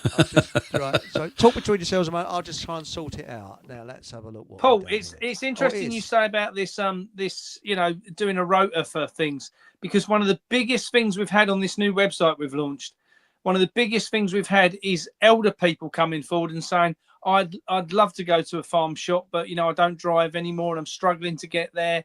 Do the farm shops deliver? And then we had someone today ring up and said, I'm an Uber driver. Could I go to the farms and pick up food and deliver for people? Well, like that brings a whole new commerce to all of this stuff. And, adversity equals opportunity. I'm a great believer in that. And that is where we are, I believe, at the minute. There is an opportunity in here. Within just our website alone, there's opportunities for so many. You think how many Uber drivers there must be across the UK what could deliver food bags out to people from the butchers, or all these things. What could happen? I just think is mind blowing when it just wants a little bit of communication with people. We've got to come away from believing the government's going to resolve anything, because we know they're not. We've got to take away the power the supermarkets hold, where they've been really good at organising all this shit, so we didn't have to.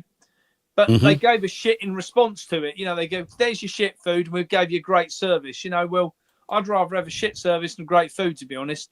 But imagine if we could achieve something where it's in the middle of both, and that's the exciting bit. And I think you are bang on the money there, Paul. If we could get is this site you're referring to, Foodfinders Hub, that's here on the thing? Is this the site that you? Yeah, we launched it 4 days ago. Brilliant! Oh, fantastic. Well, we'll start featuring. I want to talk. I'll go over there and I'll get you over onto my show at some point. Maybe not this week, but soon. I think it's a fantastic opportunity. The thing that we're all yearning for is community connection. I hate that phrase, but you know what? Just to be neighbours again. To work with neighbours again, and to be pally with neighbours. And I just talk to mine all the time. I go on I walk as much as I can, maybe 4 or 5 times a week. I always miss a day, but I need to just keep walking, but it's just to keep fit and ticking over. I don't need much more than that. And I'm always seeing people, engaging them in chat to try and find out what's going on and probing them a little bit. And I think this is the way to go. I mean, if we were to even come up with a list of really key foods that you need to get through a week, it probably isn't that long. It's probably not that big. I know we're all used to all our luxury items and things like this, but if you can get the fundamentals sorted out, if you can say we can get fresh chicken here, and I get a chicken every 10 days or whatever, we don't go berserk with chicken here, but we probably go through a couple a month, 2 or 3 chickens a month, I suppose. And start to sort that out, and then we can work with one. I want to do it. I mean, the local farm shop, I asked them if I bought in bulk, could I get it at a discount? They said no. I went, oh, come on, you got to encourage me. And I need to go back and push it a bit more. I mean, they're selling it at £1.80 a litre. Maybe if I went and grabbed it and started selling it at £2.50 a litre here locally once a week, it might work. I don't know. I want to give it a go. I agree because I think it'd be fun. I'm doing it for the human reason, to connect up with our people. Absolutely. Saying, This is how we used to do things. Remember? Yeah. Do you want to haggle with me? Yeah, go on. Have a go. Yeah, I dare you. It's great. Go on, have a go. I'm not. You're not having it. That. How much? Bugger off. All that kind of. We want that back. It's the whoop and woof of our life, and we could probably, with just a small clutch of food things, introducing them back into little local, areas and stuff. We could get that going. I don't need masses and masses of stuff. I mean, people could grow herbs locally in their garden. They're pretty easy. So if you want fresh herbs, we need a herb exchange. I'm serious. Why don't we have one? I really agree with you. I 100% agree. I mean, the other thing is, but it's a traditional to have a milkman. Now, there's no such thing as a milkman now in this country. He must whistle, Eric. Does he whistle? Right. He's got to whistle. Oh, he's got to whistle. By the way, it's my sound. It's my sound all right now. The bastard turned itself down. It keeps doing that. It turns itself down. Is there a gremlin in the works that likes to turn the volume down? I don't know. Find that bastard and shoot it. But you sound great now. Yeah, you're at the right volume. Thank you. It's great. Now, I like what Stephen Truthseeker said. Said the non-payment of taxes has to be done en masse for it to work. The trouble is, we've got, through mass brainwashing, we've got a land full of cowards now because people won't do it.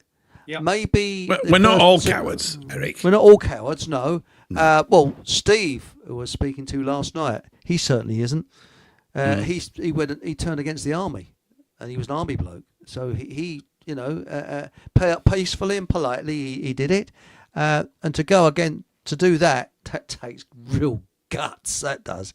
But Paul said that he went to a shoemakers convention on Saturday. Turned out it was a load of cobblers. Sorry. It's dad joke. Is it dad joke time again? I think it's dad joke time. Yes. Time for some dad jokes. Well, by the way, sorry, Aunt Sally, your message disappeared. YouTube's having a sort of funny moment. Nothing to do with me, but we did the raspberry. I hope you caught it. The Tony Blair raspberry. It's a nice one. It was, and. Now, this is an interesting one. Stephen Truthseeker says, the Uber drivers, you mean the UN police force? Laugh out loud.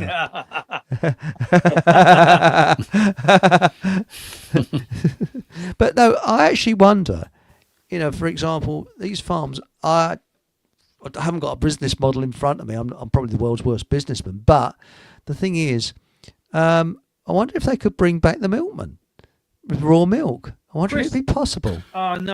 It's going to be you, Eric. You're going to be the milkman. Yeah. I'm going to be. We're all the milkmen now. Yeah. Every one of us is a milkman. Maybe we could get milkman uniforms, right? With those caps and everything.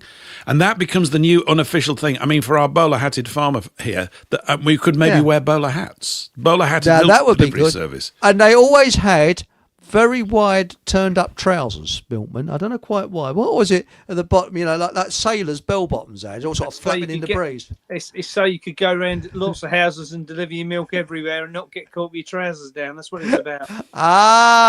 Well, that's a good. I tell you what got me though. We used to have a bakers. I hasten to add, my mum and dad didn't use them, but there was a woman that used to deliver bread, and she's a very sort of masculine type woman, and. In hot sunny days, she used to put the bread under her arms. And she had sweaty armpits. And my mum said, I'd never buy off of her. It must be awful, the sweaty armpits. So people having her bread say, this crust is a bit salty, isn't it? Well, that's the flavour. Yeah, I suppose so, yeah. Seasonal, it's district local flavourings. That's what that would be. Exactly. Yes. But no, seriously though, we used. Years ago, I remember they used to have greengrocers used to deliver by a van. We had bakers delivering by a van. Paraffin sellers, the lot. Now that's all gone. Around where I live, there's no milkman as far as I know left. They've just gone. If you you're probably not up early enough in the morning to see them, Chris. To be honest, they deliver about 3:30, 4 in the morning where we live. If you ring McQueen's. Then they'll tell you if they deliver in your area. They've just taken on loads and loads of new areas in the last few months. Really? Yeah, but raw milk I'm after. I don't want any other milk. They can't deliver raw milk, Chris. They're not allowed. This doesn't surprise me. The law states. You know how? I don't know if you do, but if a farmer produces eggs, right? Say you've got free range eggs. I can sell my free-range eggs at the farm gate, but I can't sell them to a village shop in the next village to sell them for me. It's bonkers, isn't it? Oh, it's completely barking mad because, I haven't done all the tests and, they're not line approved and all this BS. So, and it's exactly the same with raw milk. So you can sell it from the gate. So if Paul goes off and picks up 7 bottles for him and 7 of his neighbours, providing all the neighbours pay up front and he's just buying it as a syndicate, that's fine. But he can't go there and buy 7 bottles for £1 each and bring them back and sell them at £1.20, because then that's classed as earning a profit from something what you're not allowed to do. And this is the bullshit we have to put up with. Yeah. So we have to form raw milk syndicates. Yeah. Well, I think it should be raw food syndicates, to be honest, because you said, Paul, if you take in the course for a week what you actually need, you need your dairy products. Yeah. You need your bread. You need your fruit and vegetables. You might need fish and meat. What if you really had to go outside the box? What else do you really need? Ketchup. But there's very little, isn't there, once you get outside the basic things? Yeah, there is. I'd need eggs. I think eggs are absolutely massively important. I love eggs, and fresh farm eggs are absolutely amazing. 100%. Because I have scrambled eggs 2 or 3 times a week, and I just love scrambled eggs on paninis. Also, we could get all the housewives. Oh, hang on, they stopped making them, didn't they, a couple of decades ago? If they're we could find some housewives, and then what we need to do is find many that can bake bread and get them to make many extra loaves and make Wednesday throughout the district bread baking day on the little network. I'm getting carried away here, but it's just such a great picture, isn't it? And then we'd all end up, I don't know, swapping eggs for bread or something like that, But if we're in a syndicate or a raw food club for whatever want, that would be the way to go. We need to, Paul's cracked it. Drive around in a lorry with a cow on the trailer and let people milk the cow. And it got free manure for the garden. Pull the other one. Got to say that. Oh, so he said, you forgot bog roll. We don't really need bog roll. You've got curtains. Of course you do, Eric. What kind of a world do you think we're going to live in? Bloody hell. She's got curtains, hasn't she? As long as it's not as long as it's not that ISIL stuff that they put in prisons and schools in the 1970s. What was that? Anyway, didn't we do a toilet paper show once? ISIL, what on earth was that? What was anybody thinking of when they came up with that? Anyway, baking paper, wasn't it? Oh, it was terrible. I mean, I won't repeat it, but paper. Yeah, because when you wanted to have a crap when I was at school, you had to put your hand up and you got one sheet.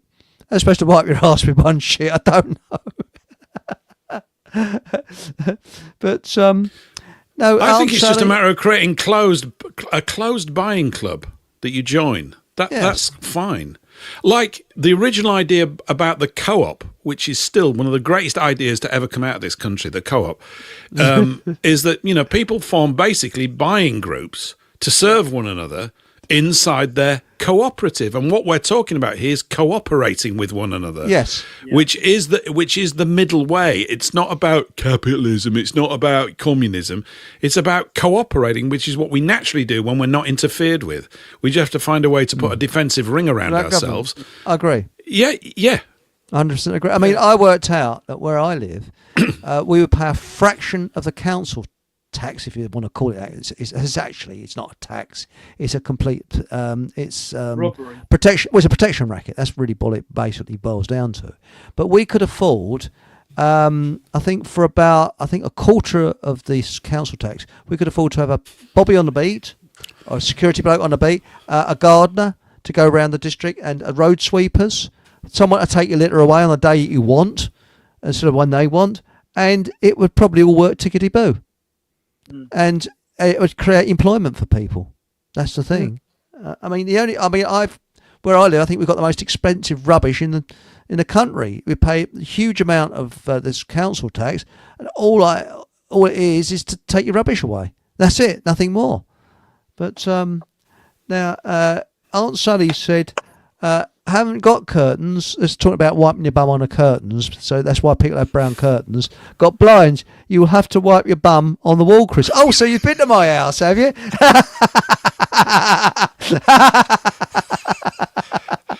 What kind of a radio show are you running here? What's going on? But during the lockdown, that was the first to go, wasn't it? The toilet paper, and people fighting over it. Yeah. Why? Sorry? Why? Yeah. Well, I don't want to sound crude, but shall we say one of those squeezy bottles and a towel will do quite sufficiently. It's what they do in Arab countries, so I was going to say, don't really need toilet paper. works in Thailand. Yeah. They don't have toilet paper out there, do they? No. No. I think in parts of India they don't either. Yeah, just have a tap. Yeah. Well, when I went to Greece, I was looking for the toilet, and there's a squat. It's just like a piece of concrete hole in the ground. That was it. I think the problem is that over the past, sort of 50 years, we've become very lame, haven't we? We've completely forgotten how we used to live. And I'm sure there is certain aspects of it what we need to forget about, but the majority of like gathering food or shitting in a bucket, whatever that might be, that we sometimes kind of need to revisit that just to remind ourselves who we are and what we're about. I know. I think it's just habit. I think it's the changing of habits is actually much more difficult than it ought to be. No matter what habits you've developed, and the more seasoned an individual you are, the more you become attached to certain habits and rhythms in your day. And it does get difficult to break them because you're doing a lot of things on autopilot. And as long as those things don't harm you, then that's great. Unfortunately, they've invaded that space, and everything that we buy from them is harmful. So I don't buy toothpaste anymore. I've bought toothpaste for 3 or 4 years now because I use coconut oil as toothpaste. And it's way better, and it's cheap. You just buy coconut oil. You can use coconut oil for everything, just about. Probably even grease your axle wheels on your bicycle or something. It's brilliant stuff. It's absolutely brilliant. I bought like 48 jars from Lidl in 2 cases when they said they were Aldi. You're like me. Yeah, you're a bit like me. I bought loads of it, and it's fantastic for frying in because you can get it to a really high temperature. So that's that, and it's good as a face cream because I always like to look nice for the radio. But it's a good moisturizer for your face, and it's just fantastic stuff. It's really good, and you just put a bit on your toothbrush, clean your teeth. Your mouth tastes all coconutty, and it doesn't leave any crap. It's got none of that fluoride and that other stuff that they say is not in it, but they're putting all sorts of shit in it. So you don't need toothpaste. It's nonsense. So it covers so many things. You can use a stick instead of a toothbrush. That's what lady that was on the other week said. You can actually use a special stick. But this is an interesting one. Said Ricardo Allegero Blake. I'm sorry if I've pronounced your name incorrectly, so please don't take offence. You can take a gate if you want, but not offence. Whatever happened to the milk floats? And they were the real EVs. Yes. What happened to them? They're all scrapped, weren't they? They were. Don't you like the sound of them? They weren't modern enough and weren't environmentally friendly, were they? Well, they used lead acid I think it just got too expensive to run milk rounds, wasn't it? When we moved here 20 odd years ago, there was one, you'd hear them at like 5:30 in the morning going round. I just thought it's the most fantastic sound. It's like the sound of civilization. I'm serious. It's one of those little soundtracks in life. You go, there's that man out there in all weathers dropping milk off for these people and other little trinkets and treats and eggs and stuff. It's fab. It's really wonderful. Of course, those vehicles exist. You know that car we were talking about a few months ago about MDI, the air car down in France? Oh, yes. They're perfect for delivering that sort of stuff. Yeah. Absolutely perfect. 0 emissions, run on compressed air, way better than electric cars because they don't carry a big heavy battery that can cook you alive if you're in an accident. I mean, battery cars are a joke. They're an absolute pathetic joke. But when we need to be verbally laughing at them and running them down and abusing the owners verbally in the most vicious and caustic way, we need people to just go, I wish I'd never bought it. Yes, we wish you'd never bought it as well. I saw this thing about Ford. Ford have just switched over to an EV thing. They can't sell any. Nobody wants them. Good. And the Germans have got them piling up. They've got them piling up everywhere at 0% interest. You still can't sell them. Nobody wants to buy them because they're crap. They are approved, though. All of them are approved by the Low IQ Pride movement. That's the thing. EVs, buy an EV today and show your support for the Low IQ Pride movement. Yeah, absolutely. I see Volkswagen today. All their staff are out on strike in Germany over the EVs because they're not selling. So they got to the point they couldn't pay the staff. Yeah, can't pay the bonuses or anything else because they haven't sold any cars. And that's only down to one thing. They've got it wrong and they won't admit it. I think you're right, but I don't think they've got it wrong. I think this is all part of the plan. They're being compelled to do this by a communist Politburo. We're living under communism. I've been saying it for years. People go, oh, no, we don't. No, we do. Because, the central planks of the Communist Manifesto are a central bank, up, we've had one of them since 1694, and a progressive income tax. Hello, everybody. Knock, knock. Anybody at home? Yeah. And you go, so they say, oh, no, it's capital. You can set up a business. No, you can't. You can, of course. You're going to find so many regulations coming at you and choking off all your aspirations. This is why we can't flourish as a people. We're being literally strangled by this disease called globalism. It's a virus. It's like a virus that's in the operating system of our civilization. Yeah. And we have to become we've got to become the immune system again. And I think the way that we do it, part of it is this strategy of ignoring it. You can't ignore it totally, but not paying as much attention to it as it would like, and devoting that time to being with our kith and kin locally and restoring life. Because I tell you, it doesn't take much to make you happy. It's just that it's all been taken away. Like meeting up with your mates and sitting around a fire and having a beer, it's just fantastic. It's way better than watching TV. I agree with you. And also, I'll tell you something else. Many years ago, I had to drive to an airport for some unknown reason. I can't remember. And this was when I first passed my test. And it was the early hours. I had to leave about sort of 2 o'clock in the morning. When I came back, sunrise was just coming up, and it was a beautiful spring day. And when I stopped my car, I'd had a bad journey, and I was sitting in the car. I heard the sound of a milk float coming past as it's just dawn breaking, and that sound with the milk bottles clanging and that, there's something about it. It sends you into ecstasy. I don't know what it was. It's just a lovely, refreshing sound, isn't it? It's sort of like civilization. And the birds were singing together, this in the milk floats. And it's a very British thing, because I don't think they had electric milk floats anywhere else in the world. I don't know if they had them in Ireland. They might have done. I don't know. But Paul said here, you pay council tax and then do the job of splitting down the rubbish into recycling. Basically doing the council's job and paying for it. I never recycle anything, and nor do I. No, I shove it all in one. No. Quite honestly, do you know the council get money for all that stuff that's all that you do the work for? If they pay me, I'll do it. But if they're not going to prepare to pay me, they can shove it up their jacksie, And Aunt Sally said, I'll get through loads of coconut oil, even put it on my dogs if they get a sore spot. Well, really, the only thing I don't get is how they get so much oil from a coconut. I don't bloody know. Milk it? Remember, there's actually gazillions of coconuts around. Yes. Out there, Now, if that's the case, how many gazillion, trillion, billion maggots is there if they can make maggot milk? Yes. Like, how do you milk a maggot? Just like you see, do you know? I'm gonna just. I mean, yeah, you're right. I think I think there's a biblical aspect to what they're doing as well. Yes. Okay, so there is in the dietary laws, whatever you may think about them, you can go and check and read these things. There's a reason for not eating pork, or there was at the time, which is that pork, the pig is God's vacuum cleaner. It can eat and digest anything, and this means its digestion system is fundamentally incompatible with ours. I'm not telling you to not eat pork chops. You can do what you like, right? But that's the reason why it existed, is that those animals were floating around eating everything that they could get their teeth onto, including at times one another, and it doesn't make for a good sort of food line. I know that maybe modern pork farming in Germany is a totally different kettle of fish, but I don't know.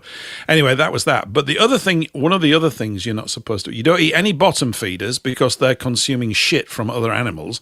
This means oysters and stuff like this and mussels. You don't eat that kind of stuff because it's going to poison you slowly but surely. There's a reason for it. It's not just sort of made up. Oh, we think you shouldn't eat this stuff. You can eat fish. They're different, right? They've got a different digestion system. And one of the things you can't eat is the creepy crawly things on the earth. You don't eat those. No bugs. No. Don't. Well, they're doing it. We know ultimately it was to get you to be in a position where just about every rule and law that you've received down through the millennia, you're breaking whether you know it or not. Yeah. You're breaking them. And this is part of it. I don't want to eat bugs. I want the birds to eat bugs. You're denying the birds their breakfast. Get lost. What about all the birds? Why are you picking on the birds again? And also, yeah. Sorry, Paul, didn't mean to try. Where's all the bugs gone that landed on your windscreen on a summer's evening? Yeah. Sorry, I didn't mean to interject then. I'm sorry about that. No, it's fine. I don't know whether they've gone. It isn't a summer evening, though. It's rather cold, actually, Eric. But I know what you mean when it will be a summer evening. But yeah. Yeah, that's right. Yes. But, I think that what they're doing, it's nothing in our favour. It's always against us. That's the thing. I mean, we've been farming for thousands of years, and I've got a lot of respect for farmers because, as we said the other week, I think in 1980, we produced 80% of our own food, and now I think, is it down to about something like 37% or something ridiculous? Yeah. It's halved. Yeah. 38%, and the 62% we import, 32% of that comes from Valencia. And obviously Valencia got washed out, so there's nothing there anymore. So we're now down 32% of our food, what's imported to the UK, by one freak accident of nature.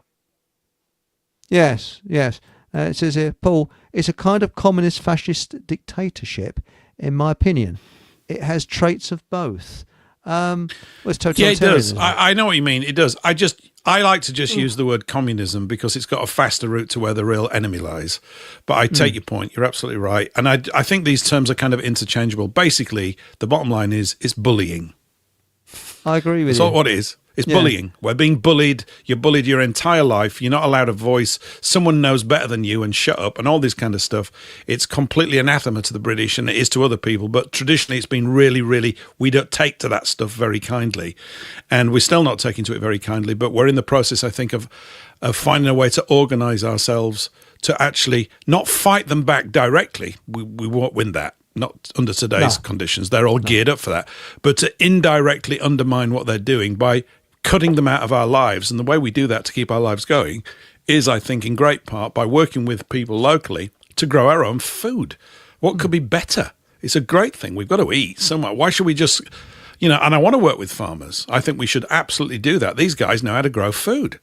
So why wouldn't we want to support them? So we need to kind of, grow a little bit of your own if you can, and you've got the aptitude or maybe the space to do it, and work with others to support a local farmer to actually get this relatively short list of food products into your house in a good way.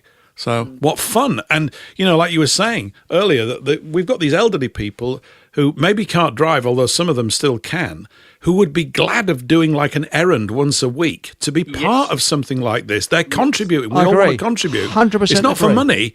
It's to make one another feel good and be happy with one another. That quality that's been driven out of civilization to be just replaced by mindless crap everywhere on the TV and all this kind of other 100%. rubbish. What I do now, the only time I listen to the radio is when I'm in my car and I put Classic FM on. And if the news comes on, I'll switch it off or over. I don't want to know. And when the adverts come on, I just switch it off for a while, wait, and put it back on again a little bit later when it's over. I don't want to know. And I think that most of the news is contrived story time anyway. It's not news. Real news you don't find on mainstream. If you want real news, you don't listen to the mainstream or look at that. It's crap. So I don't really want to know their crap. But it's just here. Paul Mohammed said, comments on here are controlled. You can't say what you want to say. I agree with you. Because this is what happens on YouTube, unfortunately. That's a sad thing. But where do you see the future going with farming? Do you think it's a very bright future? I do, actually. but I don't think we're going to see farming how fields have been farmed in the past. I think we need to come away from what's happened in the last 50 to 80 years in farming. Monocrop culture cropping doesn't work. We need to get back. We need to get back to mixed farms. They need to be small farms. Most people don't need to farm more than 50, 60 acres. They need to grow a lot more organically. And we need to make sure that the stuff what is produced locally is sold locally, seasonally, environmentally friendly, and sustainably. And if we get all of that right, the rest of it will fall into place. I agree. Yeah, I agree with all of that. When are you taking up your role as Minister for Agriculture, the Fockham Minister of Agriculture? That's what we want to know. I think you already are, aren't you? Yep. Interestingly, I was in Derbyshire a couple of weeks ago at the Great Resist Day, and Ben Habib stood up and did a talk, and Andrew Bridgen was on stage, and myself and different people. And I said to Ben, he said, "Any questions?" And I said, "Well, Ben, when you become Prime Minister," I said, "can you put Andrew in as the Health Minister, and I want to be in charge of agriculture?" And he just smiled and said, "No problem." So I think, yeah, I could live with that. Good. Yeah, but we don't need governments. That's the thing. But Chris, if we're going to have one, and you know, unfortunately, that's how the masses see it. We need some people in there with some bollocks who are actually prepared to stand up and be counted. Unlike all these Nancy shysters we've got in Parliament at present. I think we're in a situation now a bit like Weimar Germany, where everything's just going to pot completely. But it's quite interesting. Now, was it? Oh, this is an interesting one. Paul Mohammed said milk could be an emulsified liquid. Don't quite get that. And then we got Hereditary Skeptic says the first commandment reads that human flesh and blood is sacred until there is no more food.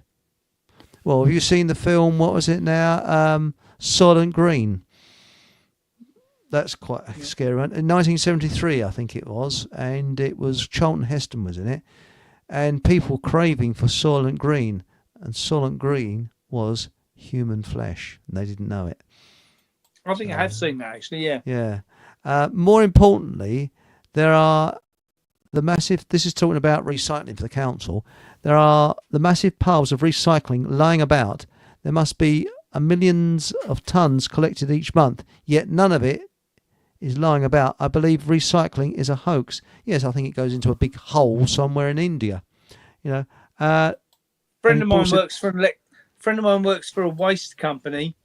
And they own one of their plants is up in Birmingham, and they get all the recycling from all over the UK and take it there and burn it, and it generates all the electricity they need.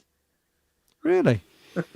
What, for the plant itself? So that's logical, isn't it? So just for the plant. No, that's now we got here. They burn it all, and then it generates about 80% of the electricity that Birmingham needs. Really? Yeah. No, and that's all recycling what goes off all around the country, and it gets to Birmingham, and then they burn it. They got one near. They got one down the road from. No, not down the road, but they got one in Edmonton. No Doom Chorus anymore. No, that's a point. You don't get much of a Doom Chorus. Have you noticed that? Where you are? We do where we live. Yeah. Yeah, I do where I live actually. Yeah. All the birds chirping away. Now, this is an interesting one. Aunt Sally said, I've seen it somewhere that they've cloned a gene from an aborted fetus and put it in all the fizzy drinks. It's true. I have read that. Well, I don't drink fizzy drinks, so, you know. No, me neither. Now, so Krista Garner says, we still get the Dawn Chorus here in West Norfolk, Paul. That's that foreign place, isn't it? He keeps on about Norfolk. Where's that? It's somewhere north of Suffolk, isn't it? Now, with electric vehicles, this is a funny thing. Isn't it? Isn't Norfolk where Pip comes from? Pip? Who's Pip? You know, Miss Havisham. Pip. Great Expectations. Ah, Isn't it set in Norfolk? I don't know. Charlie Dickens. Or Darley Chickens, Charlie, as I like to call it. Darl's Chickens. Yeah. Yes. Yeah, that's his name. The other thing Jolly good story. Your farm is 72 miles approximately from my house. If I had an electric vehicle, that would be about 140 miles. I could just about get back. And if it was piddling with rain, electric, and it's a cold day, I'd have to spend 3 hours getting the bleeding thing charged up somewhere on my journey home, or could just about get to you. And you've got two choices. One, we could put an EV point in for you. No chance. Secondly, you could get a nice little diesel generator on a trailer and bring it with you. Brilliant idea. Actually, I don't know why people don't do that with electric cars, because I saw a Nissan Leaf for sale. I wouldn't have one. If they paid me, I wouldn't have one. I think it's bloody awful. Nissan Leaf for sale, and its range was 60 miles. Yeah, but Chris, if you're in a 15-minute city, that's plenty further enough. Oh, yeah. We might as well use a bleeding push bike, mightn't you? Now it says here. Was it Paul? You still get Dawn Chorus in summer. That's Stephen Truthseeker said that. Yeah, we still do. I think Now Harvey number one. A little bit controversy here. It's okay. Bridgen is a wrong 'un. So. And Paul said, we need politicians that cannot be bribed or bought in general. But can be detonated in public. Yes, okay. yes. Yes, that's a good idea, isn't it? But I still think the idea of getting whoopee cushions filled with gravy and putting them on the seats of the House of Commons would be great fun, wouldn't it? Yeah, Stephen Truthseeker says, forget politics, and I've never voted. I don't believe in all that. The problem is that we're surrounded by a lot of people that are convinced of it. That's the point.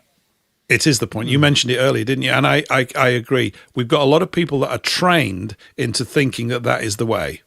Yes. And they're still in the great majority. I would suggest they're not as big a majority as they used to be, but it's still considerable. And we're whittling away at it and probably not fast enough.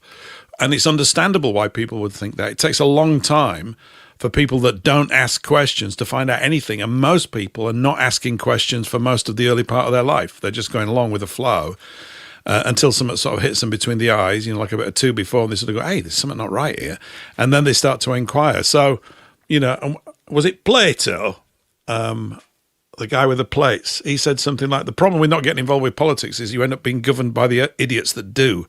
And it's true. I'm paraphrasing, of course, but he's right. Yeah. Those that want to be in it are, of course, the most, really the worst people that should be in charge, because all they're interested in is being in charge. And I think one of the things as well, if you think about the complete absence of what you would call, say, healthy political debate, which is notable over the past few years, whenever any of these idiotic sort of policies are posited or put out in the public space, there's literally no comeback at all from any of the supposed opposition party, because we just live in a uniparty state. Yeah. It doesn't, which is why there is no point voting. It doesn't matter. They just dress them up in red and blue, and it's the same in the States. It's a complete joke. It doesn't matter, in my view, it doesn't matter that Trump won. It's completely false hope. It's nonsense. You look at his appointments already. It's complete horseshit from start to finish. These guys are not the people that are running the countries. They haven't been for a long time. Yeah. And it's the people that give them their orders that they're listening. They don't listen to us. They're not scared of us. They're scared of the people that have gotten by the short and curlies. Yeah. And they really can bribe them. And the other thing, also they are blackmailable. If you don't do what we tell you, we'll show these pictures of you in a blah, blah, blah, blah, blah, or whatever. But I think we're conditioned from school to look for a leader. And that is the big problem all the way through, from the truth groups right the way through, is people are looking for a leader. And as I've said time and time again, if you're looking for a leader, look in the mirror. That leader will be looking back at you, because it's people taking responsibility for their own lives and not relying upon others. That is the big problem. They're not prepared to take responsibility, providing they can get their big, fat, great big televisions on their walls and stuff their face full of crap, junk food. I mean, I agree with you, Eric, but I think the pragmatics of human life move against what you're saying. I subscribe to exactly what you're saying. No, it takes several generations to do if you just this. look at how groups of human beings operate, if you get 200 or 300 people in a room and you don't give them a context for being there, the behavior starts to go downhill pretty quick. If there's a context for being in the room, that means someone set it. And whoever said it, they're going to listen to that person, rightly or wrongly. You will also, if you get, say, 40 or 50 individuals in a room and leave them for a bit, there'll be certain personalities in it which, because of their passions and convictions and beliefs and energy at that particular time, will be able to command more of an audience than the shrinking violets who are sat at the outside of the room. It's just the way it is, because we're not all gifted to talk well. Some people are incredibly, desperately nervous. Don't they say that public speaking is the number one anxiety for the vast majority of people? What, you want me to speak? Yeah, go on. So, you know, you're kind of cowed out of that. And apart from which, if you had everybody speaking at the same time, you've got a mob. So we've naturally sort of built these kind of structures where we're looking for people. The problem that we have is not that good people don't exist that can lead for a while. It seems to me that the whole thing has become an entrenched system, so that when they say that these are our leaders, they're clearly not. They're just professional politicians. They haven't got an ounce of leadership skills. And, you know, the example I've sometimes thrown out is, if all of us were in a plane crash, heaven forbid we're not, and we all survive it, but we're on the top of a mountain and we have to get off, and one or two of the guys in there know that mountain, they're the leaders. Yes. Situation dictates who is going to lead you. And I'm going to rely on them more than my own judgment, because I don't have any under those circumstances. I'm clueless, right? Yeah. So the intelligent part about, if you're going to be a good leader, you also have to be a good follower. The problem we have is that the people that lead us are not good followers. They don't follow anybody apart from their own egos. And that's what's got them into this position in the first place. And now they find they're working for a really evil crew that run in the banking system, and they can't get out. And so it just happens amongst human beings. You can't help it. If you're more passionate about a thing and you hear someone talking bollocks about it, you'll generally pipe up, won't you? Well, no one invited you to, but you can't stand it. It's like, I can't stand this. They're lying. So you say something and you might come out with something, and everybody then looks at you and goes, bloody hell, I'd not thought about that before. So... And you're looking for people to contribute in that way all the time. I just think politics is, unfortunately, an unavoidable aspect of the human condition. It just seems to be that way. It's whose politics are we going to actually nail in? And it comes down to context and the law. And, yeah. Go on, Paul. Sorry, finish. No, I was just going to say, I think it comes down to the context and the law and what we are saying the purpose of our human lives is about. We're only here for a short period of time, really. I'm not trying to be grim about it, but we are. It doesn't seem like that when you're 12. You think you're going to live for bloody ever, and that's a great feeling. But when you've had a few years under your belt, you go, oh, hang on, I've noticed that people keep leaving. And then you realize that everybody's left. We've only been here, people for a relatively short period of time. So what is it that makes life healthy and worthwhile? To me, it seems to be serving your own people, whatever your people are. That's what you need to be doing, and not causing trouble with other people. I know these are really basic things, but that's why we're all pissed off, because we're being led by people who are harming us, by bullying us, by dismissing us, and they're more stupid than we are. And we have, if we're going to take responsibility for it, we have to say, well, we've allowed this to happen, and now we're all getting a wake-up call, and we've got to learn to use that wake-up call to organise, to build the life that we want. I'm not bothered about the life that they want for us. I want us, if we build the one that we want, theirs can't get in. We've already got one of those. We've already got one. What? Yeah, we've already got a life. We don't need your ideas, because we think your ideas, frankly, are crap. But if you want them, you go away, Klaus Schwab, and you do your crap ideas. But of course, they've enrolled the governments on their side. They've corrupted people through money. That's and you know what sums it up? There's a film made in 1957 called The Admirable Crichton, and I watched it the other day. Isn't that amazing? Last week. How it actually turns tail, where the butler knows how to survive on a desert island, because a family gets shipwrecked, and a very posh family, and the butler, and I like that bit where they see a smoke coming up. I saw part of that the other day. Yeah, and they go up to him, they say, I can't remember what his name was in the film. You give us some food, won't you? Nope. And the towel, it completely turns. He knows how to survive. They don't. A very good film that was, and it just sums it up. And and I actually think the preppers and survivalists, they will know they will probably be the ones that people follow because they know how to survive. Yeah, I mean, one thing I will say is, which bewilders me, and what I was going to say to Paul earlier, was most of the people in the truth movement, if that's what you want to call them, conspiracy theorists, whatever anyone wants to deem themselves as, most of them shop in supermarkets. And I think to myself, you've missed the whole sodding point.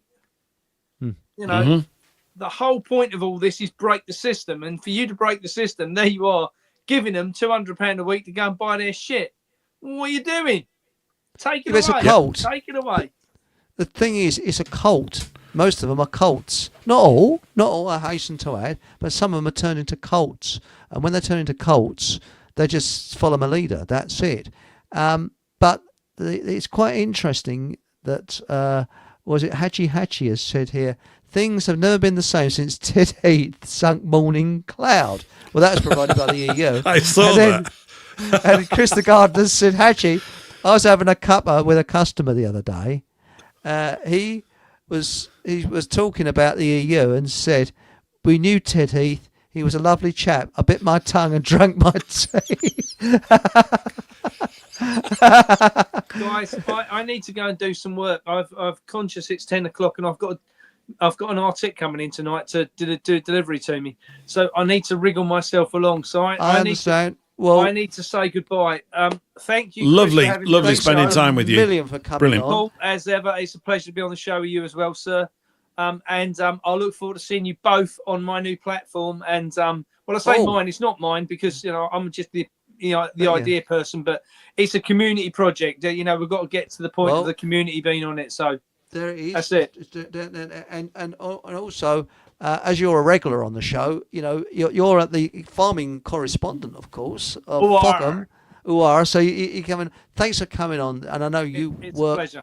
You work absolutely like a slave. You really do work hard, and I saw that on there. And I was only I was really upset that I had to rush off, and I couldn't see more of it. I didn't see the shop. I saw the outside of it. I wanted to spend longer because I love steam engines, and I didn't actually have time to speak to the chaps on the steam engine. Well, Easter we're going to be doing another open day, so you'll be able to come back. Oh, brilliant. That's Foodfindershub.co.uk. Foodfindershub. That's it. That's for the guys out on the radio. Foodfindershub.co.uk. I'm going to nail that one in. Get Brilliant. yourself registered, and then over the course of, bear with us while we just get things on there because it has only been going 4 days.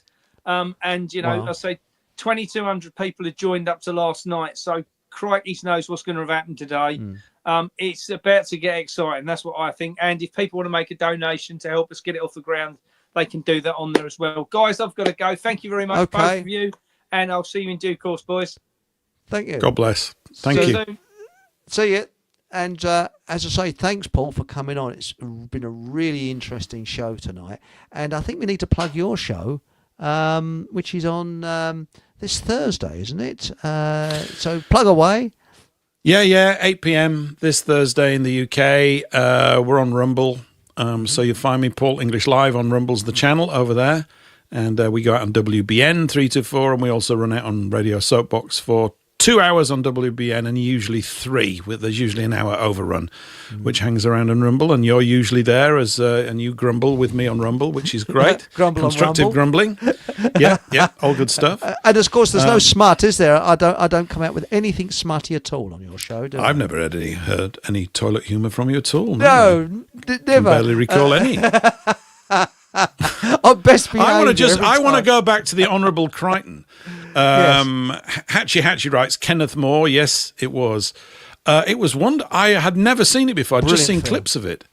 Yeah, I didn't realise it was in colour. I think I must have seen it years ago on a black and white TV, so I just assumed it was black and white. It's cracking. It's full of all this wonderful, awkward English class structure stuff as well. It's just absolutely brilliant. And when they get back to civilization at the end, he has to go back to being a subservient butler, and they have to all forget that he was the governor. That's right. And all that. But there's a twist, isn't just there? Amazing. I won't mention what the twist is, but there is a twist in the end. So I won't mention what it is. I don't want to spoil it for people. But you can actually see it for free, I think, on YouTube, can't you? There's a lot of these films you can see for free. Yeah, the old stuff's great. I was watching, that Powell and Pressburger film with David Niven, A Matter of Life and Death, the other day. That one where where he's actually in heaven. No, he's between heaven, isn't he, and somewhere? And he's stuck. They don't know he's gone missing on the invoice sheet, and they're supposed to pick his soul up, and they don't know where he is. And it's really good because all the sequences on Earth are shot in color, and heaven is in black and white. Really good little. And it's really quirky and interesting. Yeah, you can't. The thing about films is, if the story's crap, it's a crap film. And most films today have got crap stories, so they're crap. I don't care how much, visual voodoo you put into it. It's just tedious. But the old films, they had to actually write them. Apart from which, most of the people writing the films had come from the stage. They understood the structures of plays and drama and this, that, and the other. And of course, I guess it's more of an old-fashioned classical approach, but. Anyway, I like these things, and they remind you of these qualities. I mentioned it before that we need to see returning back into our way of life again. So, and they'll be banning those films. They're going to ban them. They're going to make them really difficult for you to find, just like they're adjusting everything else. They're just adjusting everything else.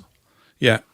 It's 1984. I mean, and I still think the best film of 1984 was made in 1956, which was one of the first ones. And yes, the actor was a little bit overweight who acted in it, but I still think that it's one of my favourites because it was actually shot in black and white in London, round where most of it was bombed out, where the bomb sites were. That was the clever bit about it. So. I think there's something about black and white, especially The Third Man. There's something about it that gives it atmosphere every time. Brilliantly done. I'm finding films are having much more of an impact on me now than they've ever done. And it's because of looking back at these older ones. I mean, they were just of the day at the time, so rather tedious when I wasn't interested in watching all these things. You can't spend all your time when you're a kid sitting around watching films. But now looking back on these things, which to me are not that long ago, it's really interesting to see what they reflect and how people behave in them, which is better, generally better. Politeness as well. Very polite. But I tell you, there's a lot of psychological cruelty in these old films. That's really interesting as well. That's how it's dealt with. Gaslamp. Yeah. Was it? Yeah. That was brilliant. But as a film that I raved on about when I was a kid, that was Battle of Britain. When I see it now, I think what a load of crap it was, because it was basically fantasy. Because both sides didn't win the Battle of Britain. It was a draw. Basically, that's really what it was. And but it's like everything else. There's what really happened and what the Hollywood wants to. Well, it wasn't a Hollywood film, but it was a British film. But what the filmmakers want to tell you. And I think that older films were more to do with emotions and feelings and how people responded to things. Nowadays, it's just nothing but crap. I think it's the pacing as well. I think the pacing's really interesting because. The screenwriters back in the 40s and the 50s and the 60s many of them came from a literary background. Yes. So they're used to opening up a plot slowly but with ever increasing speed and building certain pitch points into the story. You need these things. You don't realize that you do, but when you read a story that's boring, it's because the really key things are missing and I can't be bothered with this. Right? You've got to be engaged. It's fiction is fiction. It's not meant to be real life, and we want it that way because we need to condense certain experiences into a shorter time. The other thing about the older films is they all ran for about an hour and 40 minutes, I guess, an hour and 45 tops, probably to do with the length of a reel of film and the cost of producing it. So they formed a narrative around the amount of time that they had, and it developed a certain technique. There was less bloat, but now what you get is, because they've got digital effects, and this has been going on for the last 15 years particularly, it's just been sort of overwhelmed by these vacuous, meaningless images with bombs going off and everybody being a smart ass. I mean, I took when those Marvel films came out, because I read a lot of Marvel comics when I was a kid. I thought the first few were really rather brilliant, actually. I thought they really captured the spirit of it, but of course it just went on and on and on. And after watching a few more, because I used to take my sons to the cinema, we've got the oldest cinema in England. Really? It's fabulous. Yeah, it's absolutely. It's just worth going down and just sitting in there. It's got this lovely old clock and all these wooden counters. It's just great. They'll probably smash it to bits, because it represents the old Britain, but it really does. It's fabulous. It's wonderfully atmospheric. But I would watch those things. I want all the heroes dead after 10 minutes. I want them all dead. That's the film I want to see, where all these smart asses just get blown up. Right, bugger off with your boring jumping around and blowing things up. It's tedious. But the old stuff is about normal people and they getting drawn into extraordinary situations. You can't generalize entirely about that, but there's something more reassuring about them. They create a warmer feeling, and you go, well, you're being brainwashed. I go, yeah, but I know I am, and I want it. That's the sort of brainwashing I want. Thank you very much. Yes. I want to be encouraged into a warmer, better world, even if it doesn't exist now. If I think that way, guess what? You start to manifest it. What you think is what you end up becoming. And if you look at the things that people are consuming, no wonder you go around the streets and you see people just looking like bags of chemicals floating around just without a clue. It's not surprising, is it? When you look at the sort of fodder that they're consuming down, it's it's garbage in, garbage out, isn't it? It really is. It's always been that way. I mean, I mean, one of the reasons is, did you know that before Hollywood, Hastings was the centre? I'm not kidding. Was the centre of the film world, moving films, and Lillian Gish came from America to star in films over here. So people don't realise that Hastings was the creme de la creme of the world leader in photography. But I've seen parts of the film on YouTube, 1917, and what I've seen so far, I look at it as a load of crap, to be honest with you, because it's nothing. It doesn't nothing like the reality. And to me, it's obvious that whoever produced it or wrote it is probably a academic who's sort of read all the sort of official books, but hasn't really looked at the what the old veterans, which there's lots of films floating around, had to say. And they got a load of stuff wrong, hell of a lot of stuff wrong on it. And also, a film I'd like to see, and I have to admit I'm quite impressed with the special effects, is All Quiet on the Western Front, the Netflix version. I've seen bits of it on YouTube. The actor who acts that part is German, and bloody hell, he didn't half act his part well. It really, he really, and they showed you how they made it. And he's actually up to his neck in bullets and crap and everything. You know, it was really quite gory. But I don't really want to see something that's gory. I want something to let your imagination do the work. That's far more powerful than actually seeing the guts and gore. Letting your imagination, look at the film Psycho, where you don't actually see the woman getting knifed, but you just see the shadows and then you see the blood. Then your imagination does the rest. Alfred Hitchcock was spot on with that. Let your imagination run wild, Anyway, well, he knows how to create tension. Oh, if you want to, no, carry on. Okay, carry on. No, carry on. But no, Alfred Hitchcock, he was a master of tension, and also one of the longest. What's that when they do something shots in the world? It's when the tracking shots. That's it. Tracking shots ever.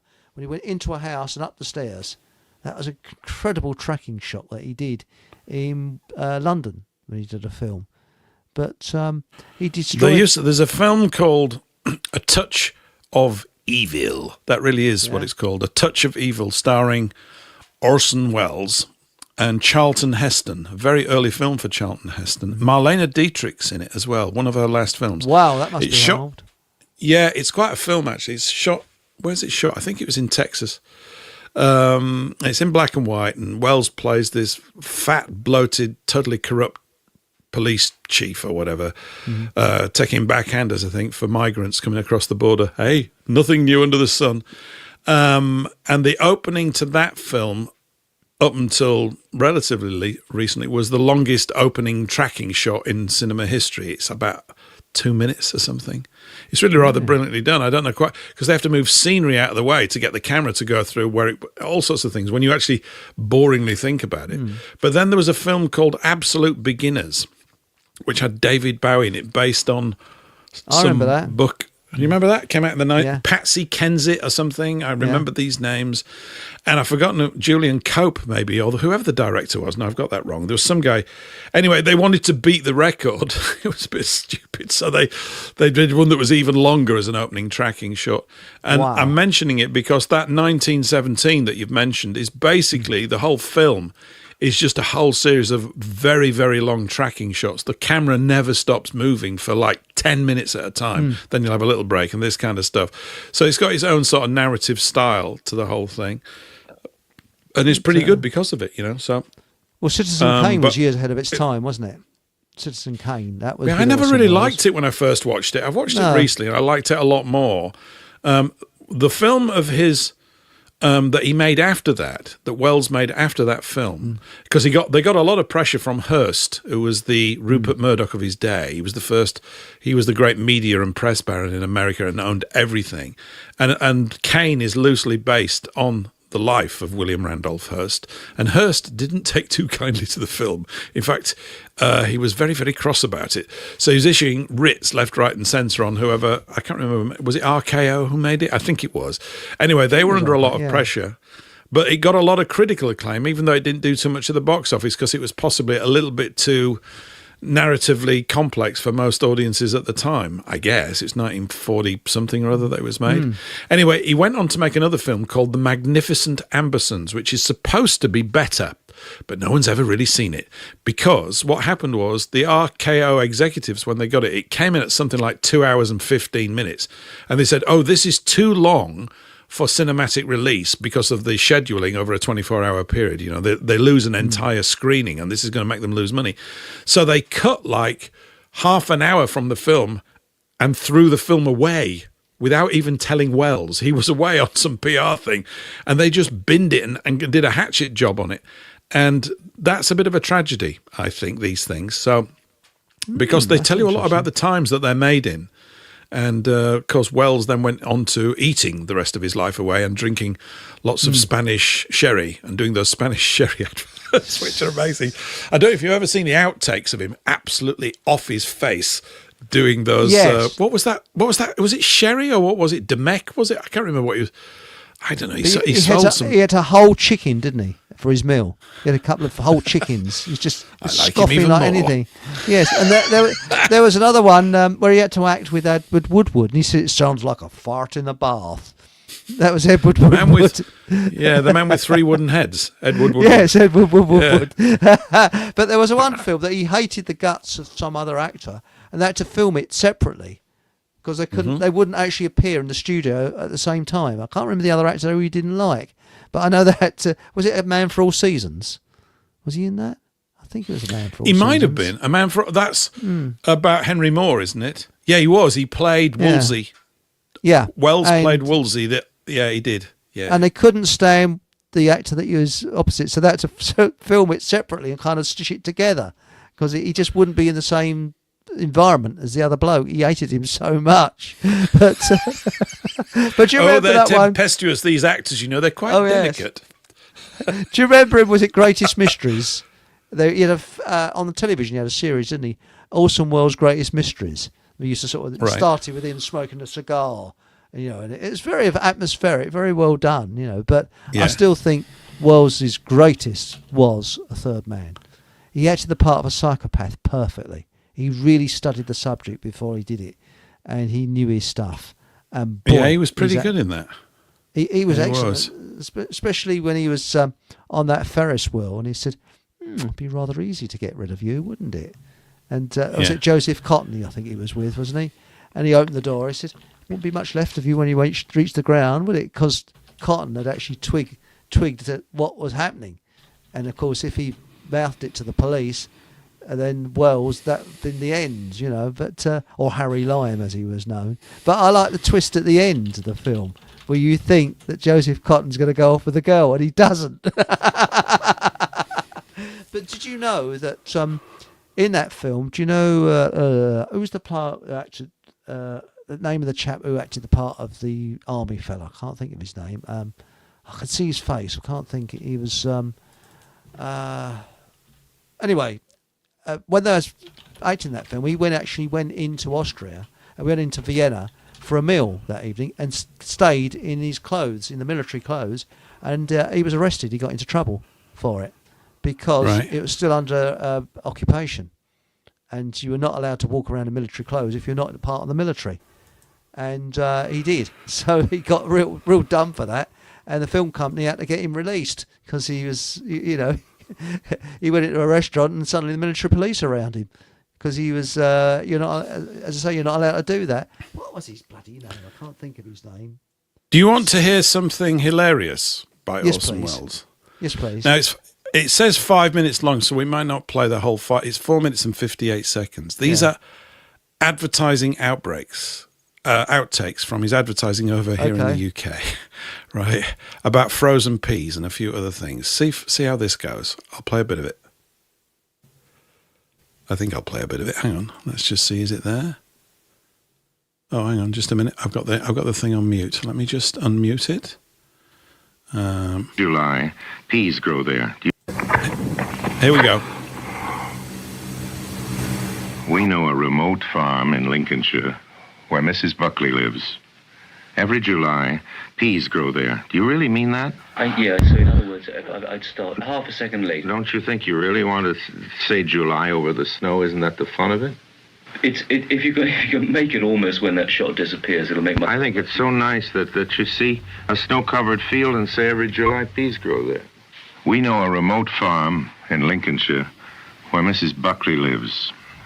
Every July, peas grow there. We aren't even in the fields, you see. Yeah, we are. We're talking about them growing, and she's picked them. Yeah. On what? In July.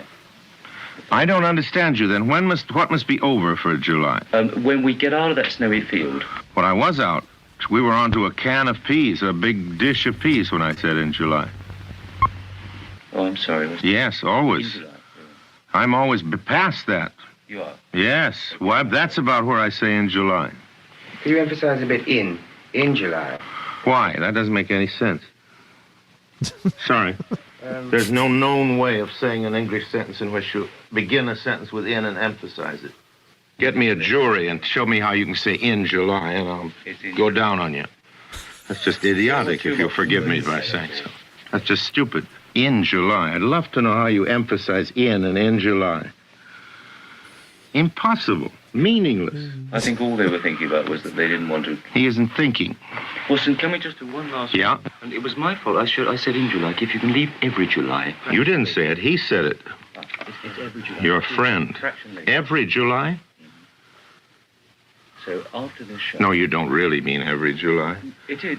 But that's bad copy. It's in July. Of course it's every July. Too much directing around here. Could I have one more go, Lawson, please? Sorry. What? This irritating bastard. Why? I just did it right. Look, I'm not used to having more than one person in there. One more word out of you and you go. Is that clear? Yes, sir. I take directions from one person under protest. But from two, I don't sit still. But who the hell are you, anyway? No, I'm the engineer. Well, why the hell are you asking me for another one? Well, I thought there was a slight bonk, and I would just like to be safe. Jesus. What is a gonk? Do you mind telling me what that is? No, a bang from outside. A bang from outside. Norway. Fish fingers, Findus, Norway. We know a certain fjord in Norway, near where the cod gather in great shoals. There, Stangeland. Shit. A fraction more on that shows thing, because you rolled it around very nicely. Yeah, roll it around and I have no more time. You don't know what I'm up against. Because it's full of things that are only correct because they're grammatical, but they're tough on the ear. You see, this is a very wearying one. It's unpleasant to read. Unrewarding. Because Findus freeze the cod at sea and then add a crumb crisp coating. That's tough, crumb crisp coating. It is. I think no, because of the way it's written, you need to break it up because it's not as conversationally written. What? Take crumb out. Good.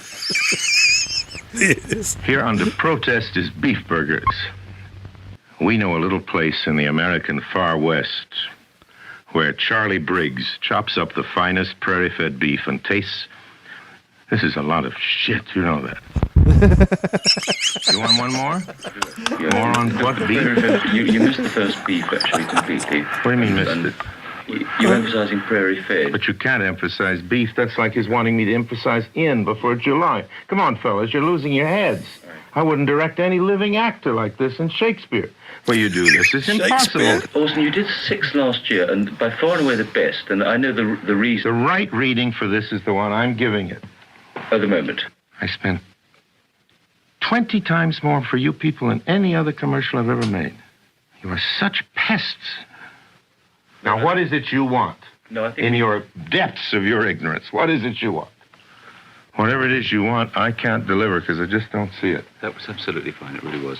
You isn't worth it. No money is worth it.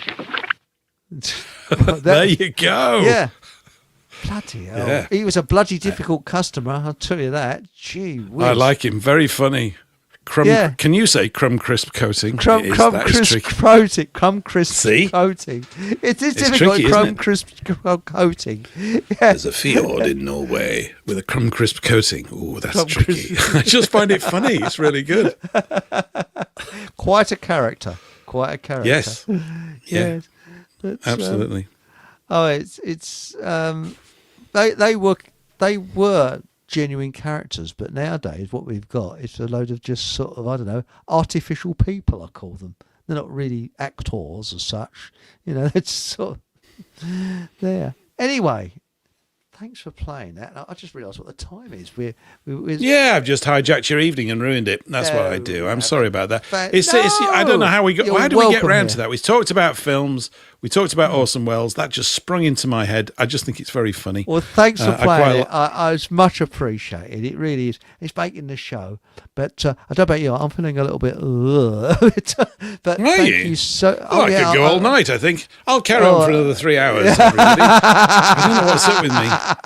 I've obviously got out the right side of bed today. I feel great actually. So. Yeah, I got out very early this morning. I think that's probably why it is. But. Thanks so much for coming on tonight, and enjoyed it. I noticed the bowl rat farmer. He was looking a bit in the. Mind you, I normally have. He's got work to do. Was he was doing throwing sheep onto a truck or something, or cow juggling? He's got stuff to do. Yeah, he said he had a delivery to make or to take in at 10 o'clock tonight. So, he works all. But all some really good night. ideas touched upon there, Eric. I mean, I do think I'm seeing people again. I've got to do more. I know someone who's training to become an apiarist, training of apes. No, beekeeper, obviously. Beekeeper. It's a very odd word. Oh, yes. I've always wanted to be a beekeeper. I like bees. And because what I like about honey is it lasts forever. It never goes stale. Yeah. Yes. And Sally says, Orson Welles sounded like a right arrogant git in that sound clip. Didn't he just? Yes. But he did sound nice as he was being a git. Yeah. He'd probably just not had a drink for a few hours. He was getting a bit testy, you could feel it. Anybody, when he starts mentioning Shakespeare, it's just pathetic. It's so funny. Well, it's like Laurence Olivier recording acting, some sort of voiceovers for things. And I'm a Shakespearean actor, Yeah, just read the words, mate. Well, Aunt Sonny says, have you guys ever seen Harold and Maude, a dark comedy from 1971? Yes. Really tickled me. Yes. Watched it with my grown-up children, and they loved it. Really funny. Yes. You seen it, Eric? No, I haven't. I'll have to see that. Yeah, it's really good. It's about a young man and an old woman, and it's just funny. It's very dark, and they do all sorts of stupid things together. It's just a good, It's a quirky film. It's like a B movie that you would call them a B movie today because it wasn't. It's all low key, but the dialogue's great. Yeah, it's a good film. Well, I remember years ago, I had a weird girlfriend. Well, I actually have got a talent for weird girlfriends, and she loved all these sort of films like The Warriors and nasty sort of films, and the trailer film was La Pantomime, I don't want to see a bloody French film, let a hard day at work, and I was sitting there, and she was very bit posh, and it starts. She could have been Lady Fockham, is that what you're saying? She could have been Lady Fockham, and we were sitting there, and that was the end of our relationship. She actually moved away. She was so disgusted with me because La Pantomime is it starred. It's a fantastic film. It was a chap in Rising Damp. Leonard Rossiter. Leonard Rossiter. It's his finest role, I think. And it's a true story about a man who entertained people by farting. and it was in Paris in the Edwardian times. What are you like? You're like a homing pigeon for this stuff. And I was crying with laughter. And she said, this is disgusting, this film. She moved to another seat. She was so disgusted with me. But there's tears running down my face. Just look up Lepetamine, Leonard Rossiter, and just look at the trailer of it. It's actually on YouTube now. There's loads of films. There's loads of old stars in it. It was made, Christ knows. I mean, it was an old film then when we saw it. 33 minutes. The full short film biopic of Joseph Pujol.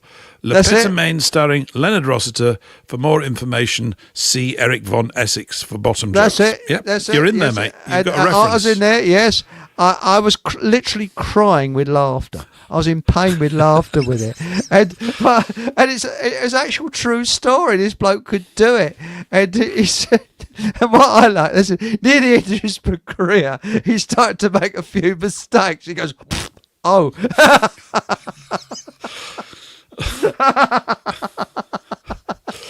It says, in Wikipedia, it says Eric von Essex' favourite film. It's all listed here, Eric, for you. Oh, that's good. That's good. Well, I like what regular screening at the Fockham Hall Cinema. well, brilliant. that's it. Was this in the 1960s? Cheeky sod. This was in the 1980s, Chris, when you had long hair. You had long hair then in the 1980s. And it says here, I think Harold and Maude would be right up your street, Chris. I could be wrong. It would. I'll have a look. It at would. That. I'll look at that. Yes. Let me read the thing about Lepetamine, and then we can all head off to the bed a bit. It says Lepetamine is a 1979 British short humorous film based on the life of Lepetamine, the stage name of the late 19th century French flatulist. I'm surprised. He has an argument when he's producing. He said, "If you don't pay me the right rate, I will never break wind in Paris again."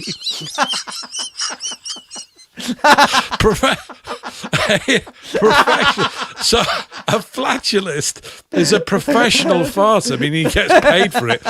And entertainer Joseph Pujol, who was famous for his remarkable control of the abdominal muscles, which enabled him to seemingly, that's a good word, seemingly fart at will, and whose farting performances at the Moulin Rouge in Paris drove his audience to hysterics. That to have trained medical staff there, because people were passing out with laughter. Now that's the sort of laughter I like. Oh, it's a classic film, and I think Leonard Rossiter was at his best. And apparently they offered when he was farting. When he was farting. Forget all his fine acting performances. It's your farting, Leonard, that we really like you for.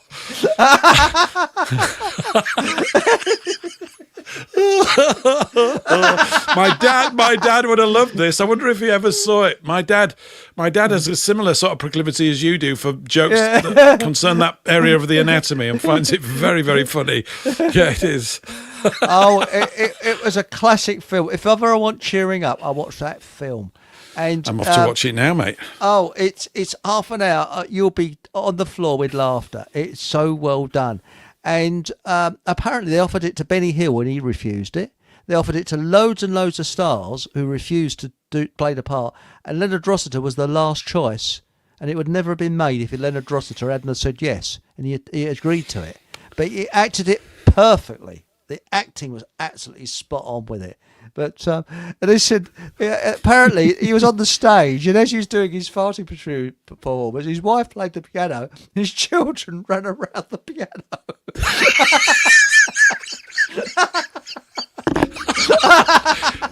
Family entertainment at its finest.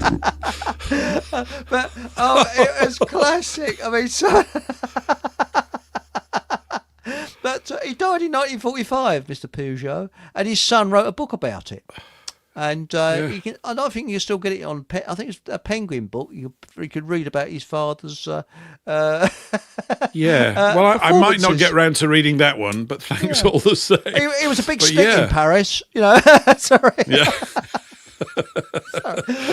Leonard Rossiter, there he is in 2001, A Space Odyssey, and then he's also a professional farter 12 years later. It's unbelievable, some of the films he's been in.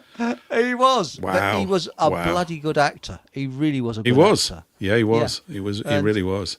But anyway, we really must go. I'll just try and find the outro now. Here it is.